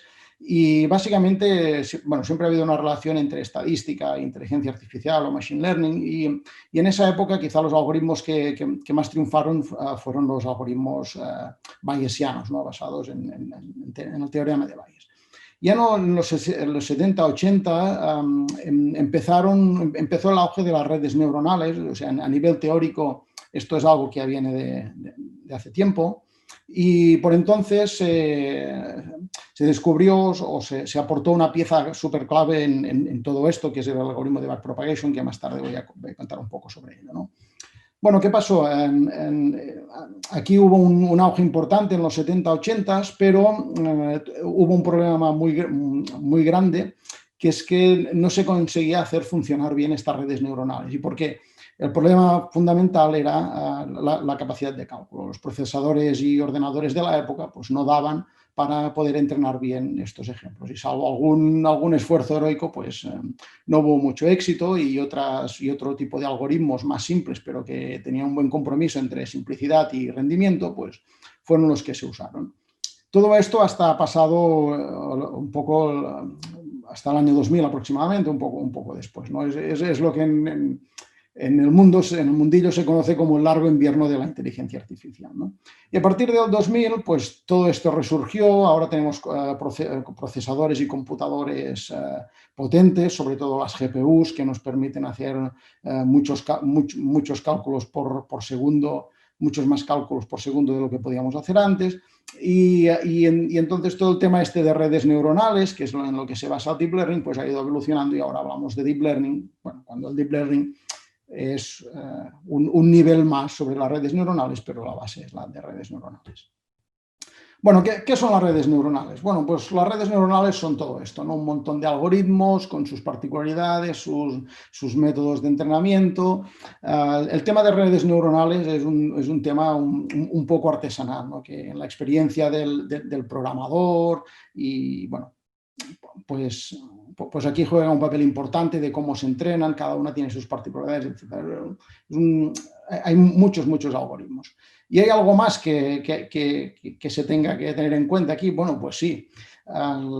No solo es la teoría y los algoritmos, sino que hay toda una plétora de software que tenemos que dominar, unas herramientas, básicamente software, que tenemos que ser conscientes y dominar, porque no solo es programar y esta parte de aquí, ¿no? Programar y tener los algoritmos, sean de Deep Learning o sean de lo que sea, pero esta parte de aquí, sino que también tenemos que ser capaces de proveer de datos y de una forma eficiente, también herramientas para luego poder visualizar los datos y la investigación que hayamos hecho. O sea que ahí, esto está sacado de Azure, que es una plataforma de Microsoft para Data Science, y bueno, y aquí vemos que hay toda una serie de herramientas que hay que dominar, ¿no? Pero bueno, vamos un poco a ver ahora el concepto básico de qué son las redes neuronales y cómo aprenden, Bueno, y la primera pregunta que se hace uno cuando entra en este mundo, bueno, ¿es esto equiparable, esto a la inteligencia artificial, a redes neuronales? ¿Es equiparable a la inteligencia humana?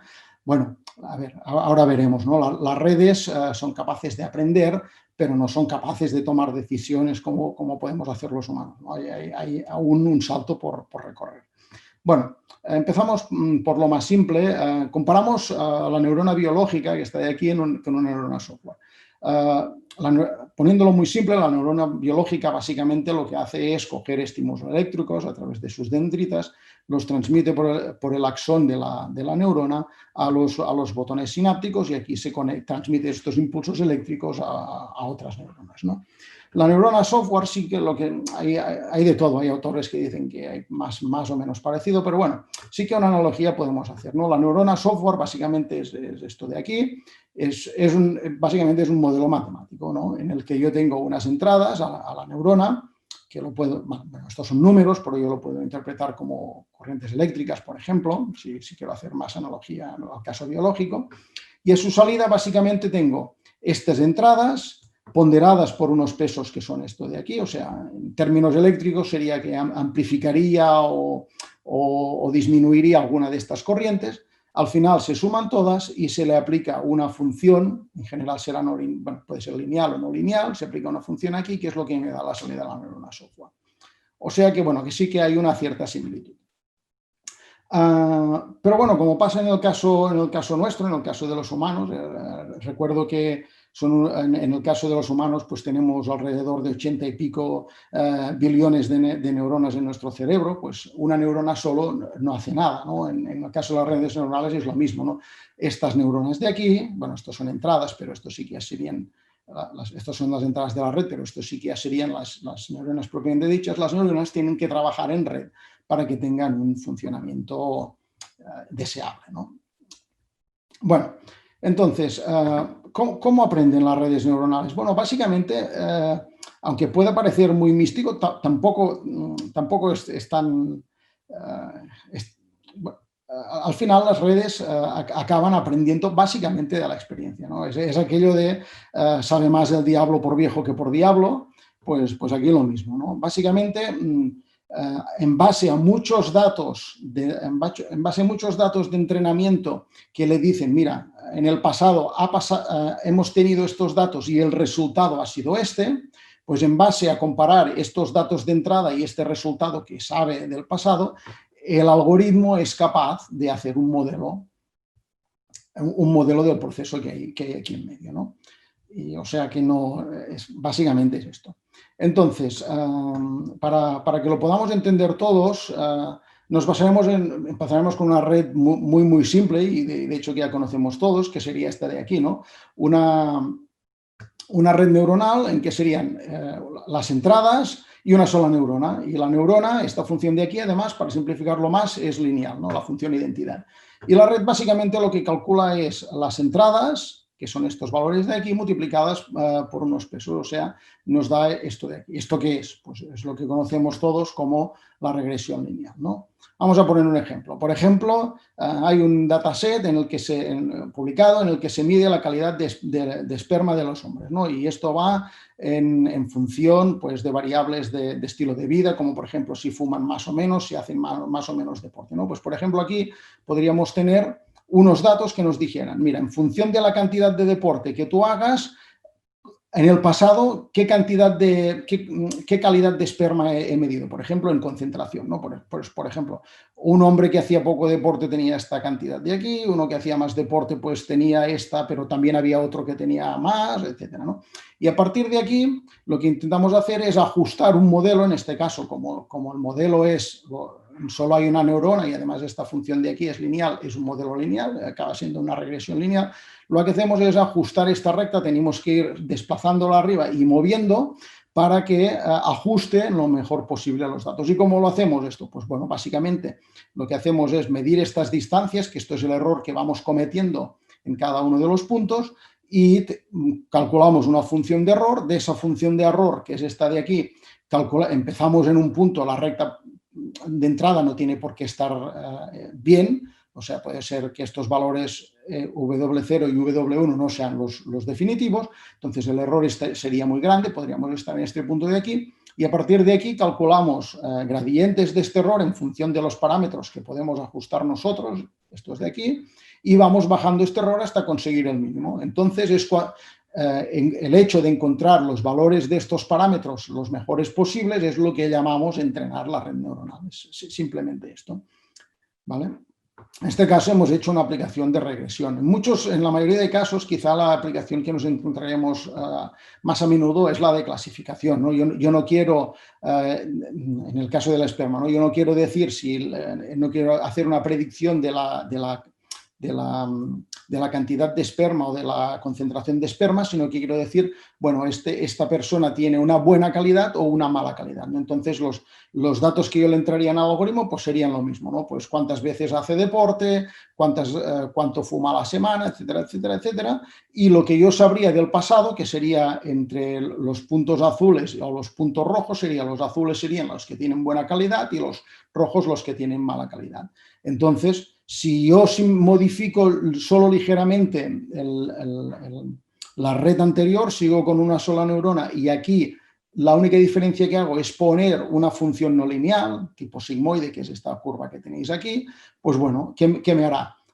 Ya me hace la clasificación, ¿no? Los puntos que estén alejados por aquí se encontrarán, esto de aquí dentro estará por encima del 0 y me dará un valor a la salida que estará entre 0,5 y 1.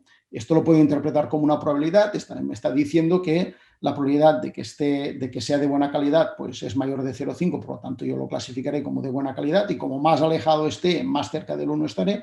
Y por aquí, por la parte de abajo, lo mismo, ¿no? Los puntos que estén por aquí abajo, pues tendrán valores de por aquí y por lo tanto la probabilidad de que sea de buena calidad estará entre 0 y 0,5, como más alejados, peor calidad. ¿Vale? Y aquí tenemos pues una aplicación de clasificación. Claro, ¿qué problema vemos aquí con una sola neurona? Pues bueno, claro, la clasificación que yo puedo hacer es justita, ¿no? O sea, solo puedo dividir por una recta o un hiperplano, ¿no? Bueno, claro, ¿qué ventajas tengo de pasar de una red simple a una red más compleja? Claro, imaginemos que si el modelo es lineal, pues esto se ajusta bien, pero claro, esto, lo que hemos dicho, ¿no? Solo nos puede dividir los puntos en base a una recta, como vemos aquí, los de arriba y los de abajo. Pero ¿y si realmente nuestro modelo fuera algo complejo, que no hubiera una relación lineal, que no es un patrón lineal de las variables, sino que hubiera, por ejemplo, este patrón de aquí? Esto está generado artificialmente, pero bueno, imaginemos dos elipses, una dentro de dos elipses de este estilo, una dentro de la otra, ¿no? Entonces, para clasificar esto de aquí, con esto no lo puedo hacer, ¿no? Necesito una red más compleja. O sea, que esto lo que nos permite es deducir relaciones complejas entre las variables, ¿no? Bueno, y permitidme aportar un ejemplo más, que también es un ejemplo muy típico dentro de la literatura de Machine Learning. Esto es un dataset que se ha utilizado de benchmark desde hace mucho tiempo para comparar algoritmos y rendimientos y tal. Y aquí la aplicación de clasificación es la siguiente. Yo tengo un dataset de muchas imágenes, tengo muchas imágenes de dígitos, de números escritos a mano, 0, 1 hasta el 9, de muchas personas distintas. Estos son imágenes de 28 por 28 píxeles, no llegan a 800 píxeles en el total. Y lo que yo hago es entrenar una red de este estilo. Una red de este estilo ya funciona muy bien, ya consigue errores de clasificación muy bajos, del 99, 98, 99% de acierto, o sea, ya funciona muy bien.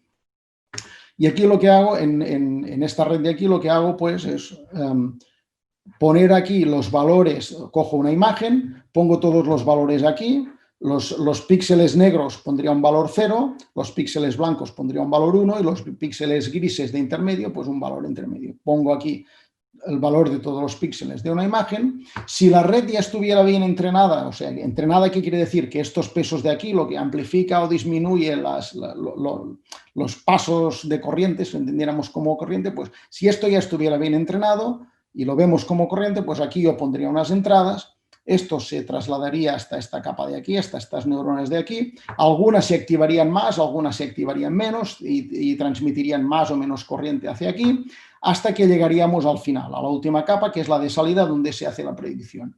¿Qué pasaría? Pues si es un 0 y el algoritmo funciona bien, pues esta rama de aquí es la que se me tendría que activar con mucha más fuerza que el resto de ramas. Si el número fuera un 9, pues si esto funciona bien, la rama que se me activaría sería la última. O sea, cada rama correspondería a un dígito de estos de aquí. Vale.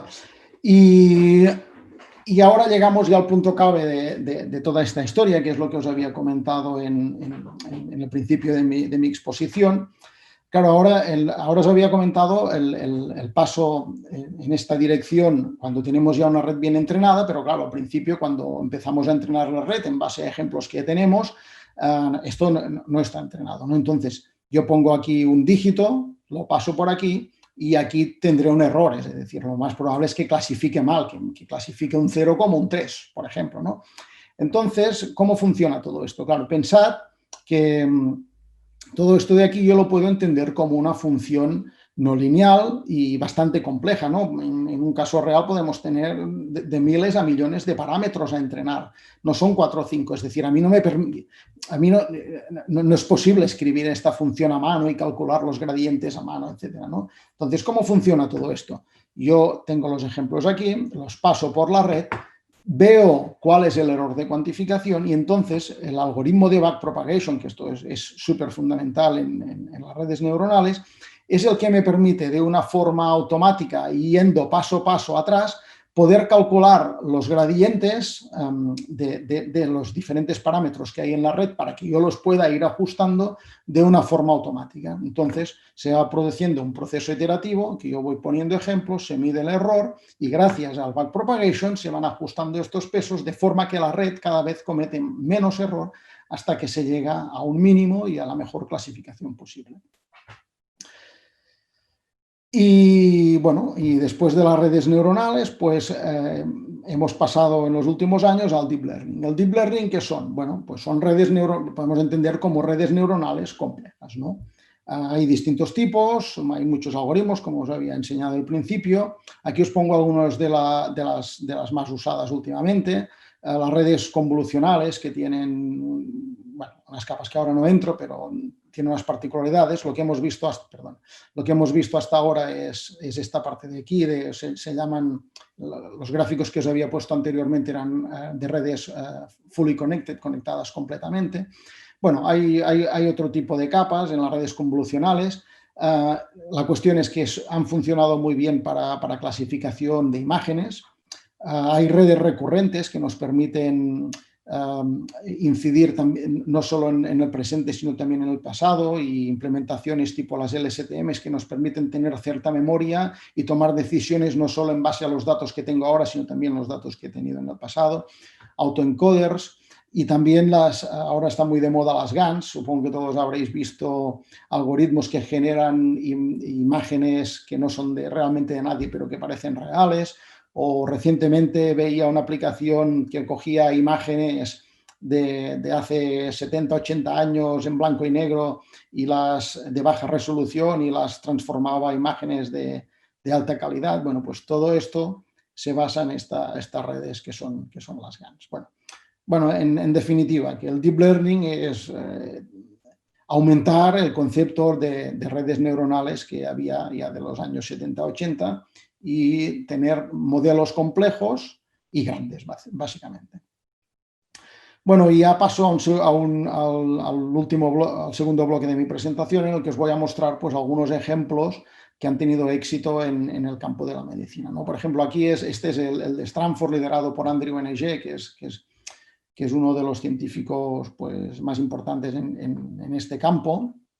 Y aquí lo que hicieron fue recolectar 64.000 electrocardiogramas de unos casi 30.000 pacientes y entrenaron el sistema para que fuera capaz de reconocer en el electrocardiograma pues, tipos de arritmias y clasificar las distintas zonas del electrocardiograma. Y esto lo hicieron con una red convolucional de 34 capas, por lo tanto un algoritmo realmente muy complejo, ¿no? La cuestión es que al final aquí consiguieron que su algoritmo funcionara mejor en esta métrica F1 que en la media de los cardiólogos que interpretaron estos datos. Claro, esto funciona bien y además es automático. La mayoría de ejemplos que encontraremos en medicina serán o bien de análisis de señales como el que acabamos de ver, o bien aplicados a la clasificación de imágenes, porque esto es lo que en el pasado ha funcionado, donde han funcionado realmente bien las redes neuronales, ¿no? Aquí vemos otro ejemplo. Aquí tenemos tomografías del páncreas, y lo que se clasifica, se intenta ver aquí es si hay cáncer o no cáncer en ese tejido, ¿no? Aquí lo que se ha entrenado con bastantes buenos resultados es una red convolucional de 3 capas, y los autores aquí en este artículo comentaban que, por ejemplo, en esta imagen de aquí, algunas de las imágenes eran cánceres que la máquina detectaba y el médico no, y otras imágenes al revés, o sea que también puede haber un trabajo complementario. Aquí otro ejemplo más. Este es un proyecto en el cual vi su presentación hace un tiempo. Esto es cerca de nosotros, del Parc Taulí y Eurecat. Aquí los investigadores aquí comentaban que había un porcentaje elevado, creo que era un 70% de cánceres de pulmón que se cogían en un estadio ya avanzado, y que si se cogieran mucho antes, pues se podrían solucionar mucho mejor, ¿no? Y entonces aquí lo que proponían era hacer también, creo que se basaban en redes convolucionales, hacer análisis de las radiografías de tórax que uno haya podido tener, pues, por cuestiones de traumatología u otras cuestiones no directamente relacionadas con el análisis de cáncer de pulmón, pero automáticamente pasar esas imágenes por un algoritmo que hiciera saltar una alarma en caso de que hubiera. Bueno,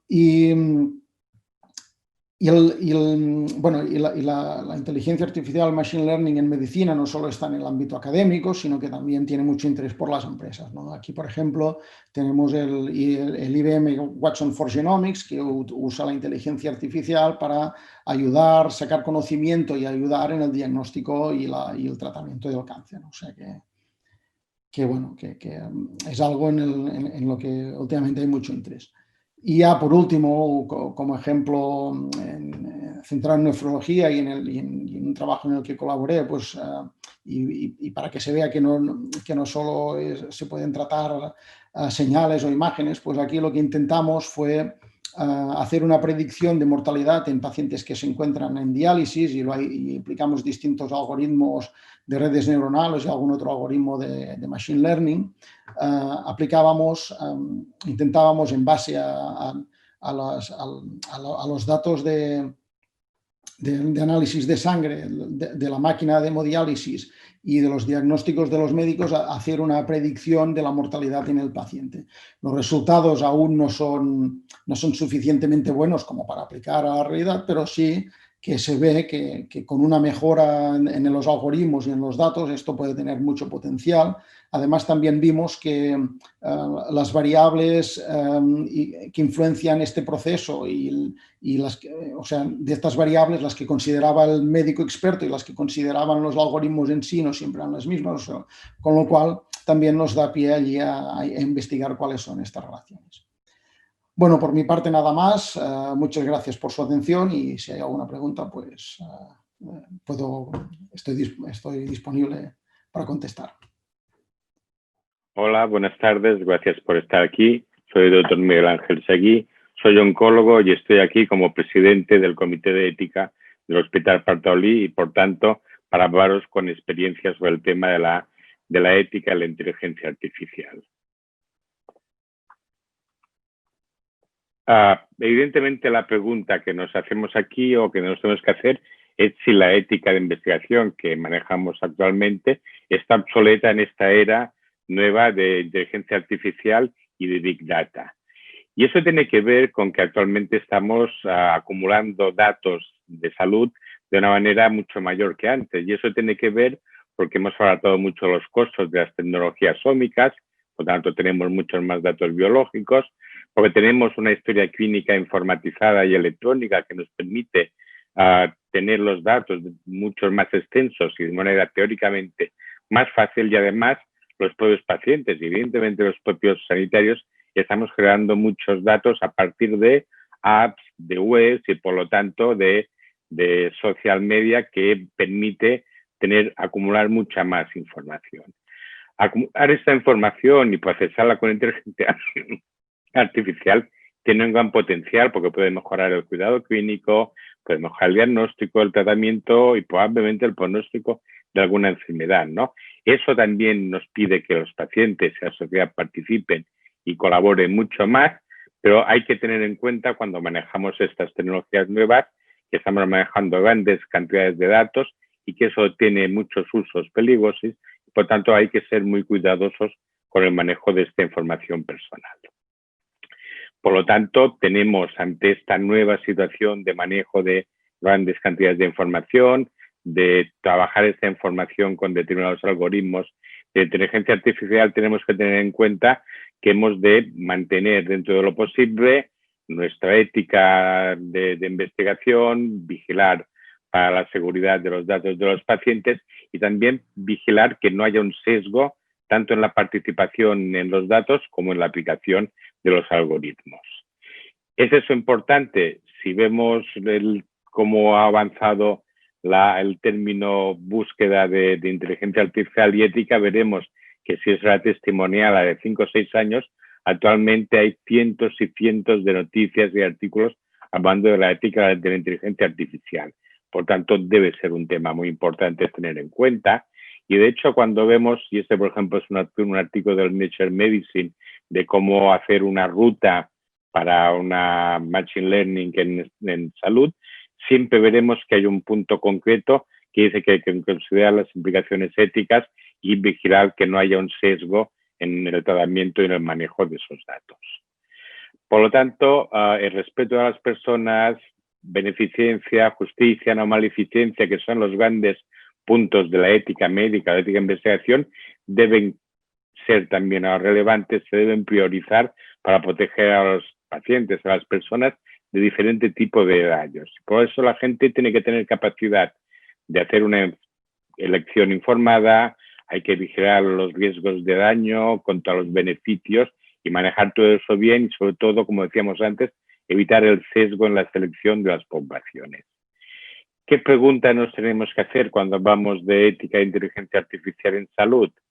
La primera pregunta es ¿a quién va a beneficiar ese algoritmo, esa inteligencia artificial? Como por ejemplo podría ser, y ya será el caso de una empresa que desarrolle una herramienta de inteligencia artificial para desarrollar un tratamiento a medida, por ejemplo, de un tratamiento oncológico, pero que por sus mismas características solo se lo puedan permitir los pacientes con dinero suficiente para pagar por eso. ¿Quién debe proteger la privacidad de los pacientes? Es evidente que no podemos fiarnos de compañías como Facebook, Google, Amazon o Netflix, como estamos acelerando masivamente cuando le damos al clic a cualquier pregunta que nos hacen en las redes sociales, ¿no? Por lo tanto, hemos de tener muy claro que esta información, que esta privacidad se ha de proteger desde otras estructuras y básicamente desde la salud pública. ¿Qué pasaría si la máquina, si la inteligencia artificial se equivoca? Porque eso puede pasar, eso pasará. Y entonces aquí tenemos la duda de quién va a ser el responsable, si el equipo médico, el diseñador del algoritmo, la maquinaria en sí misma, por lo tanto es una cuestión que queda abierta. ¿Cómo podemos evitar el sesgo de la inteligencia artificial? Y eso hay que ser muy vigilantes de que los algoritmos no nos lleven a sesgos, por ejemplo, seleccionando una población para hacer el algoritmo y para cuando ese algoritmo se aplicará a otras poblaciones que no han sido representadas en los datos. ¿Cómo impactará esto en los sanitarios? Seguro que impactará.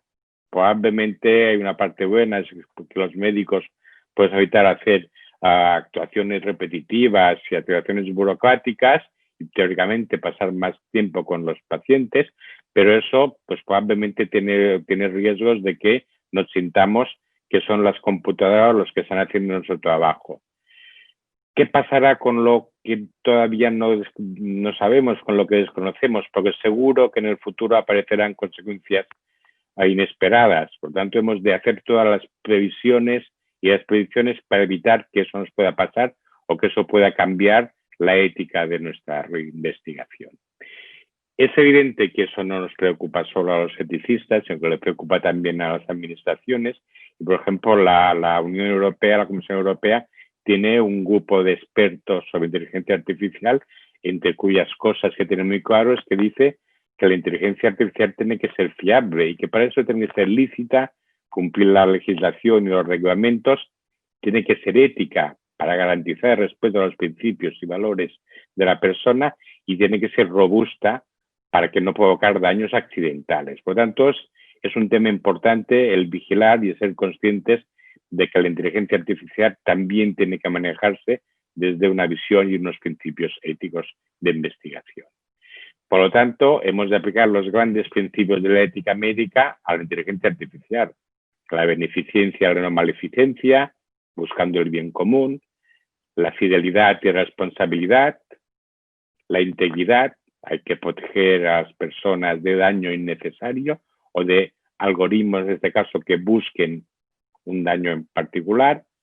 Es importante la justicia, todos los ciudadanos tienen que tener derecho a acceder igualmente a los beneficios de la inteligencia artificial y hay que respetar los derechos y la dignidad de las personas. Por tanto, hay que respetar la privacidad y los derechos de datos de cada paciente, familia o comunidad. Porque sin duda la inteligencia artificial tiene efectos sobre los pacientes. Por ejemplo, las aplicaciones pueden ayudar a empoderar a los pacientes para ser partícipes del control de su salud. Por ejemplo, pacientes crónicos con mecanismos y algoritmos de inteligencia artificial pueden no tener que ingresar tanto. Pues siempre hay que tener en cuenta que eso puede llevar a un cierto aislamiento y a que usemos tecnologías de inteligencia artificial para reemplazar el control o el soporte sanitario o familiar, con todo lo que eso implica. Puede haber efectos negativos en la autonomía de los pacientes. Por ejemplo, si los algoritmos no dan opciones a escoger entre diferentes situaciones o diferentes valoraciones clínicas. Y si además el médico, el sanitario no puede explicarlo, los pacientes pueden asumir, y probablemente tengan razón, que se está restringiendo su capacidad de tomar decisiones con consentimiento informado sobre su salud. Y como hemos dicho antes, siempre tenemos el riesgo de que si sustituimos el soporte sanitario por inteligencia artificial, tengamos la sensación de que los pacientes se comunican con una máquina y no con una persona. Para mucha gente eso puede ser decepcionante e incluso fraudulento. Pero como hemos dicho, también tiene efectos o tendrá efectos sobre los profesionales de la salud, ya que en los propios médicos podemos notar que perdemos parte de nuestra autonomía, de nuestra autoridad. Y por lo tanto que ya no tenemos esa obligación ética o tan profunda sobre nuestros pacientes y que por lo tanto a lo mejor la inteligencia artificial tomará otras prioridades como el costo de eficiencia sin que nosotros podamos evitarlo y eso nos puede llevar a una cierta complacencia de decir que nosotros no somos responsables de errores de decisión o de errores médicos. Por lo tanto, hemos de ver en qué manera conseguimos que los grandes principios de la ética médica, autonomía, beneficencia, no maleficencia, justicia, conseguimos que sean válidos en la extracción de inteligencia artificial y Big Data y cómo conseguimos que eso sea transparente. Por lo tanto, hemos de tener en cuenta la autonomía, que es el derecho al paciente a tomar sus decisiones, con una serie de riesgos y soluciones que da la inteligencia artificial y evidentemente el consentimiento informado es muy importante. La beneficencia y no maleficencia, que nos tiene que llevar a ser imparciales, a evitar el daño a los pacientes y por tanto a evitar los sesgos tanto en los datos como en los algoritmos. La justicia, a conseguir que se distribuyan justamente los beneficios y servicios médicos. Y como decíamos antes, es importante la transparencia y que seamos capaces de que no haya ambigüedad ni en las decisiones ni en la información sobre estas decisiones. Por lo tanto, tenemos un marco de inteligencia artificial que tiene que estar bien relacionado con los principios éticos, tanto en su acceso y usabilidad, como en el manejo de datos, como en preservar la privacidad, como en explicar bien riesgos y beneficios.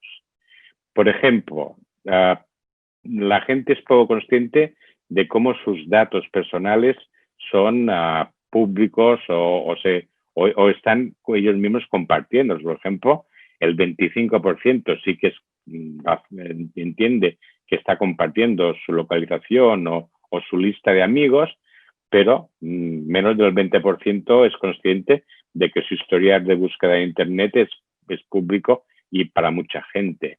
Y si nos vamos a los datos médicos, veremos que la gente en general los valora poco. Solo los ingleses y los alemanes realmente valoran monetariamente los datos médicos como realmente lo que valen, mientras que se preocupan mucho más por, evidentemente, otras cuestiones. Y hemos de ser conscientes desde el mundo sanitario que uno de los principales grupos donde hay confianza en el manejo de esos datos es en la sanidad, mucho más, evidentemente, que en el gobierno, en la administración o los grandes gigantes tecnológicos, ¿no? Por lo tanto, cada vez que nos damos cuenta de que manejamos Big Data, de que empleamos esos datos para hacer algoritmos, hemos de ser conscientes de que estamos balanceando los derechos individuales de las personas contra el bien común y que ahí hay que mantener, como decíamos, los principios de respeto a la autonomía y respeto a las personas. Porque una cosa es emplear datos públicos, pero cuando se acceden a bases de datos privadas, como puede ser una base de datos de un hospital o de una aseguradora, eso es otra cuestión y debemos de ser realistas y saber que eso nos abre un riesgo importante de un manejo inadecuado, como mínimo, de la información clínica de los pacientes. Por lo tanto, debemos tener en cuenta que tenemos un derecho a la privacidad, que es el mismo derecho que nos lleva a la ciencia, porque hemos de mantener la condición de privacidad de cada individuo, que para muchas personas consideran que sus datos médicos o sus especímenes médicos tienen su propiedad, aunque generalmente no tienen problema en compartirlos con la sociedad médica, con la ciencia médica, siempre y cuando se les pida específicamente permiso. Y eso en el fondo es pedirles el consentimiento informado. Por lo tanto, si los investigadores de cualquier tipo en Big Data e inteligencia artificial hay que estar incluidos, vamos a respetar la autonomía de los pacientes, de las personas que dan sus datos, lo que hemos de tener claro es que hemos de obtener el consentimiento informado. Y por tanto no se trata de que el paciente rellene un papel, sino que nosotros le pidamos su consentimiento para manejar sus datos, porque esa es la mejor demostración de que respetamos su autonomía y su dignidad. Y de hecho, la opinión pública sigue pensando que sus datos son importantes para la ciencia médica y que están dispuestos a compartirles siempre y cuando se les pida permiso, siempre y cuando tengan un consentimiento. Por lo tanto, hemos de huir de un extremo de no consentimiento o de un consentimiento que se asume o para ir a consentimientos más específicos, como mínimo un consentimiento lo suficientemente amplio que nos permita hacer investigación con limitaciones relativamente claras. Evidentemente, como más específico sea el consentimiento, más correcto es. Y en la situación que estamos ahora y el mundo que nos viene, evidentemente, ese consentimiento muchas veces ya será digital. Como hemos dicho, eso le preocupa mucho a la Unión Europea y todos conocéis la nueva normativa del año 2018 de la Unión Europea que dice que hemos de conseguir consentimiento, hemos de pedir consentimiento para cada manejo de datos, para cada trabajo que hagamos con datos de los pacientes. Y aunque hemos conseguido tener consentimientos más amplios, sigue siendo un requerimiento legal que hay que vigilar y que hay que cumplir. Y una opción para conseguirlo es la anonimización de los datos. Ya sabéis que es algo que estamos hablando continuamente, aunque evidentemente eso tiene muchos riesgos.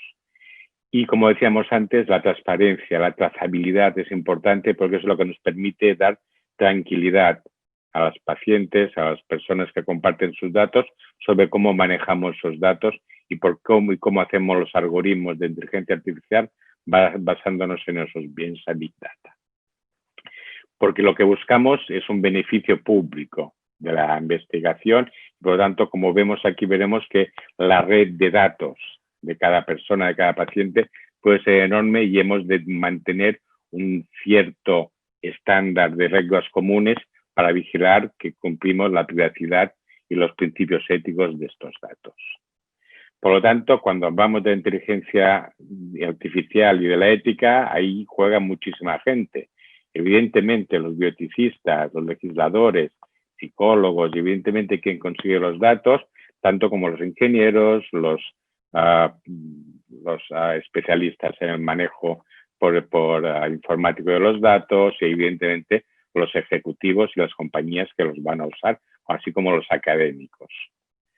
Por lo tanto, estamos pasando de una situación de series de datos controladas a manejar datos de real world con una complejidad ética importante que tiene que llevarnos a que seamos capaces de compartir los datos sin egoísmo, pero con solidaridad, y eso evidentemente nos abre un campo trascendente e importante de cómo manejar la ética de la inteligencia artificial y el Big Data.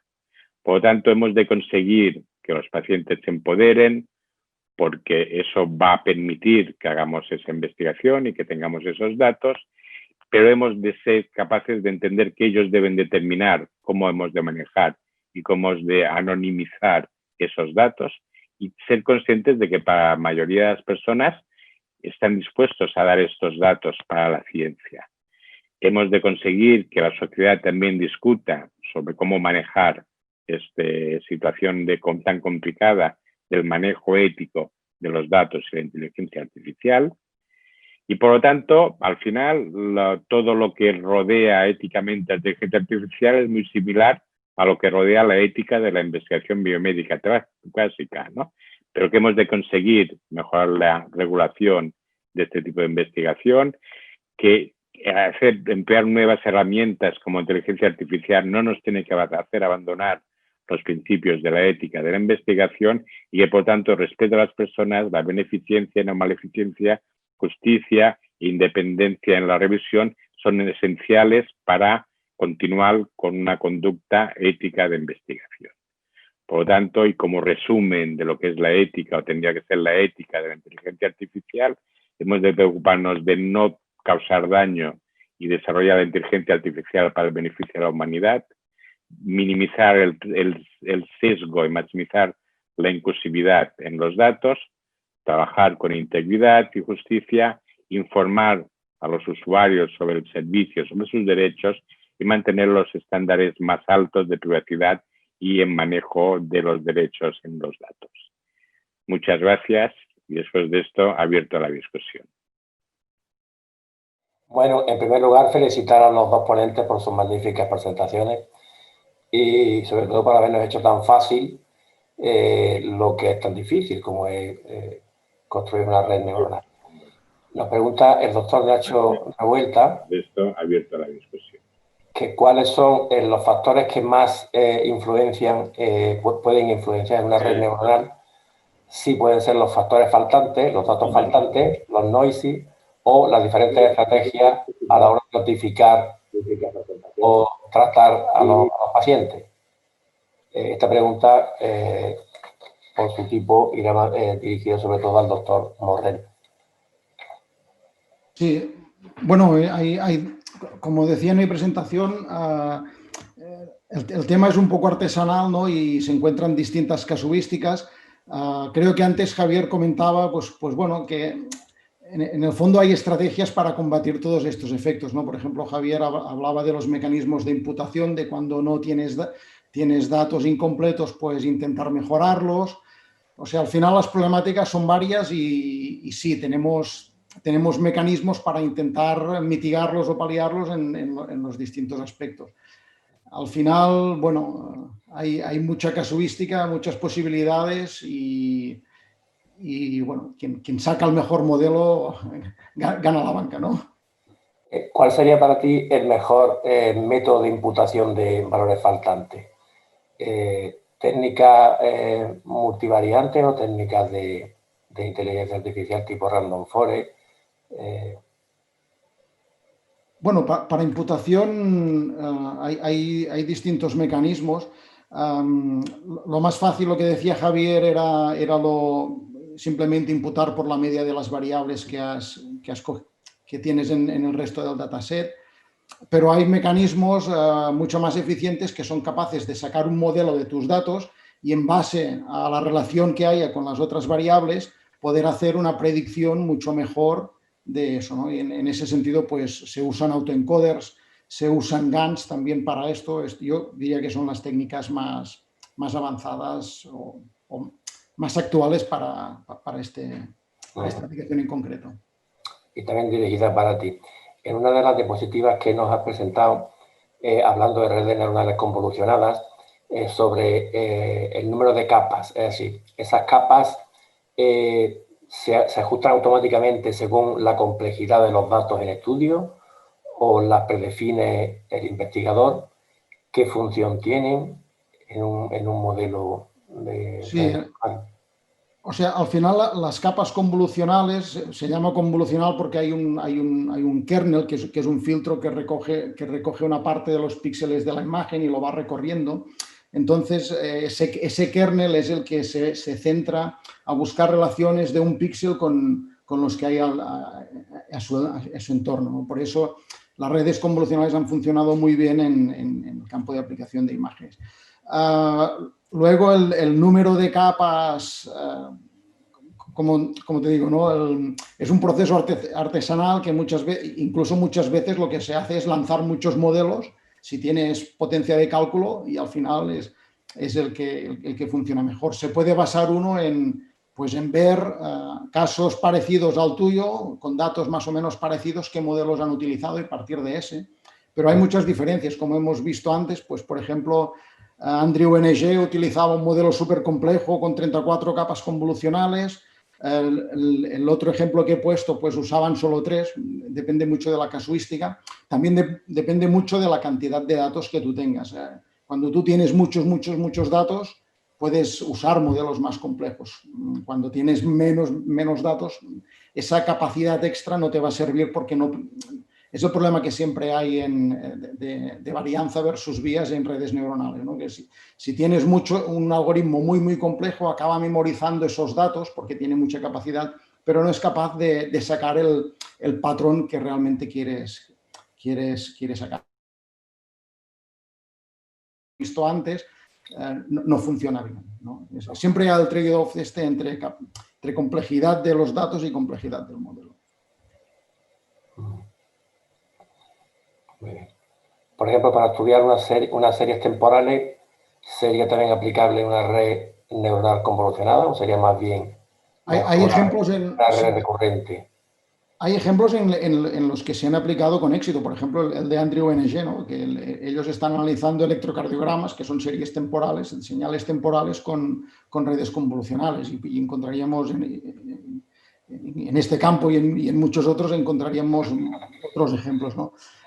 Lo que sí que es cierto es que de manera parecida a que la red convolucional se adapta muy bien a la imagen porque es capaz de sacar las relaciones de un píxel con los de al lado gracias a la convolución esta que hace con el kernel y tal, las redes que por naturaleza mejor se adaptarían a series temporales son las redes recurrentes. Bueno, hoy en día pues las que más se nombran quizás son las LSTMs, redes con puertas para memorizar el estado interno, y sí, son las que en principio mejor se adaptarían, pero eso no quiere decir que otras también funcionen bien.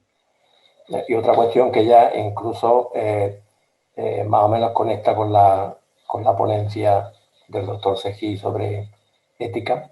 Sí, este tipo de modelos siempre se llama que son cajas negras, realmente. Sí, exacto. Entonces, claro, son cajas negras difícilmente entendibles para un profano, e incluso para un experto, pues casi también.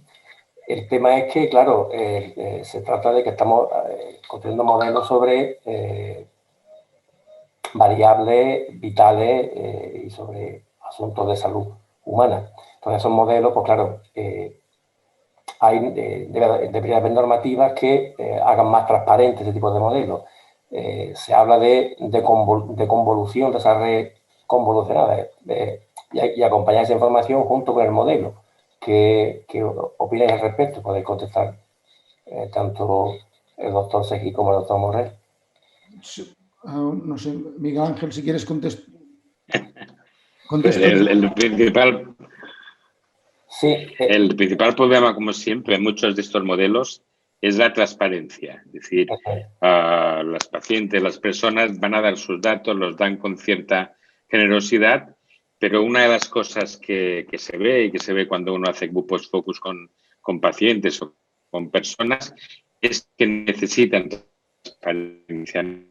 Por lo tanto, el modelo hay que ver muy bien de dónde están los datos. Y cuando le pidamos a alguien permiso para sus datos, también habrá que pedirle permiso para estas opciones de manejar los datos. Perfecto. Cuando se ha presentado la diapositiva sobre el resultado en las causas de mortalidad de insuficiencia renal, apuntaba el doctor Morrell que hay una cierta discrepancia entre las variables importantes predictivas en estos modelos y las variables, digámoslo así, condicionadas o establecidas por sí. Clínica, por la información clínica. Entonces, claro, eso es un campo bastante interesante porque, claro, en definitiva, tendrían que encajar más, ¿no? O ser más compatibles o más homogéneas esas dos formas de interpretar lo mismo, ¿no?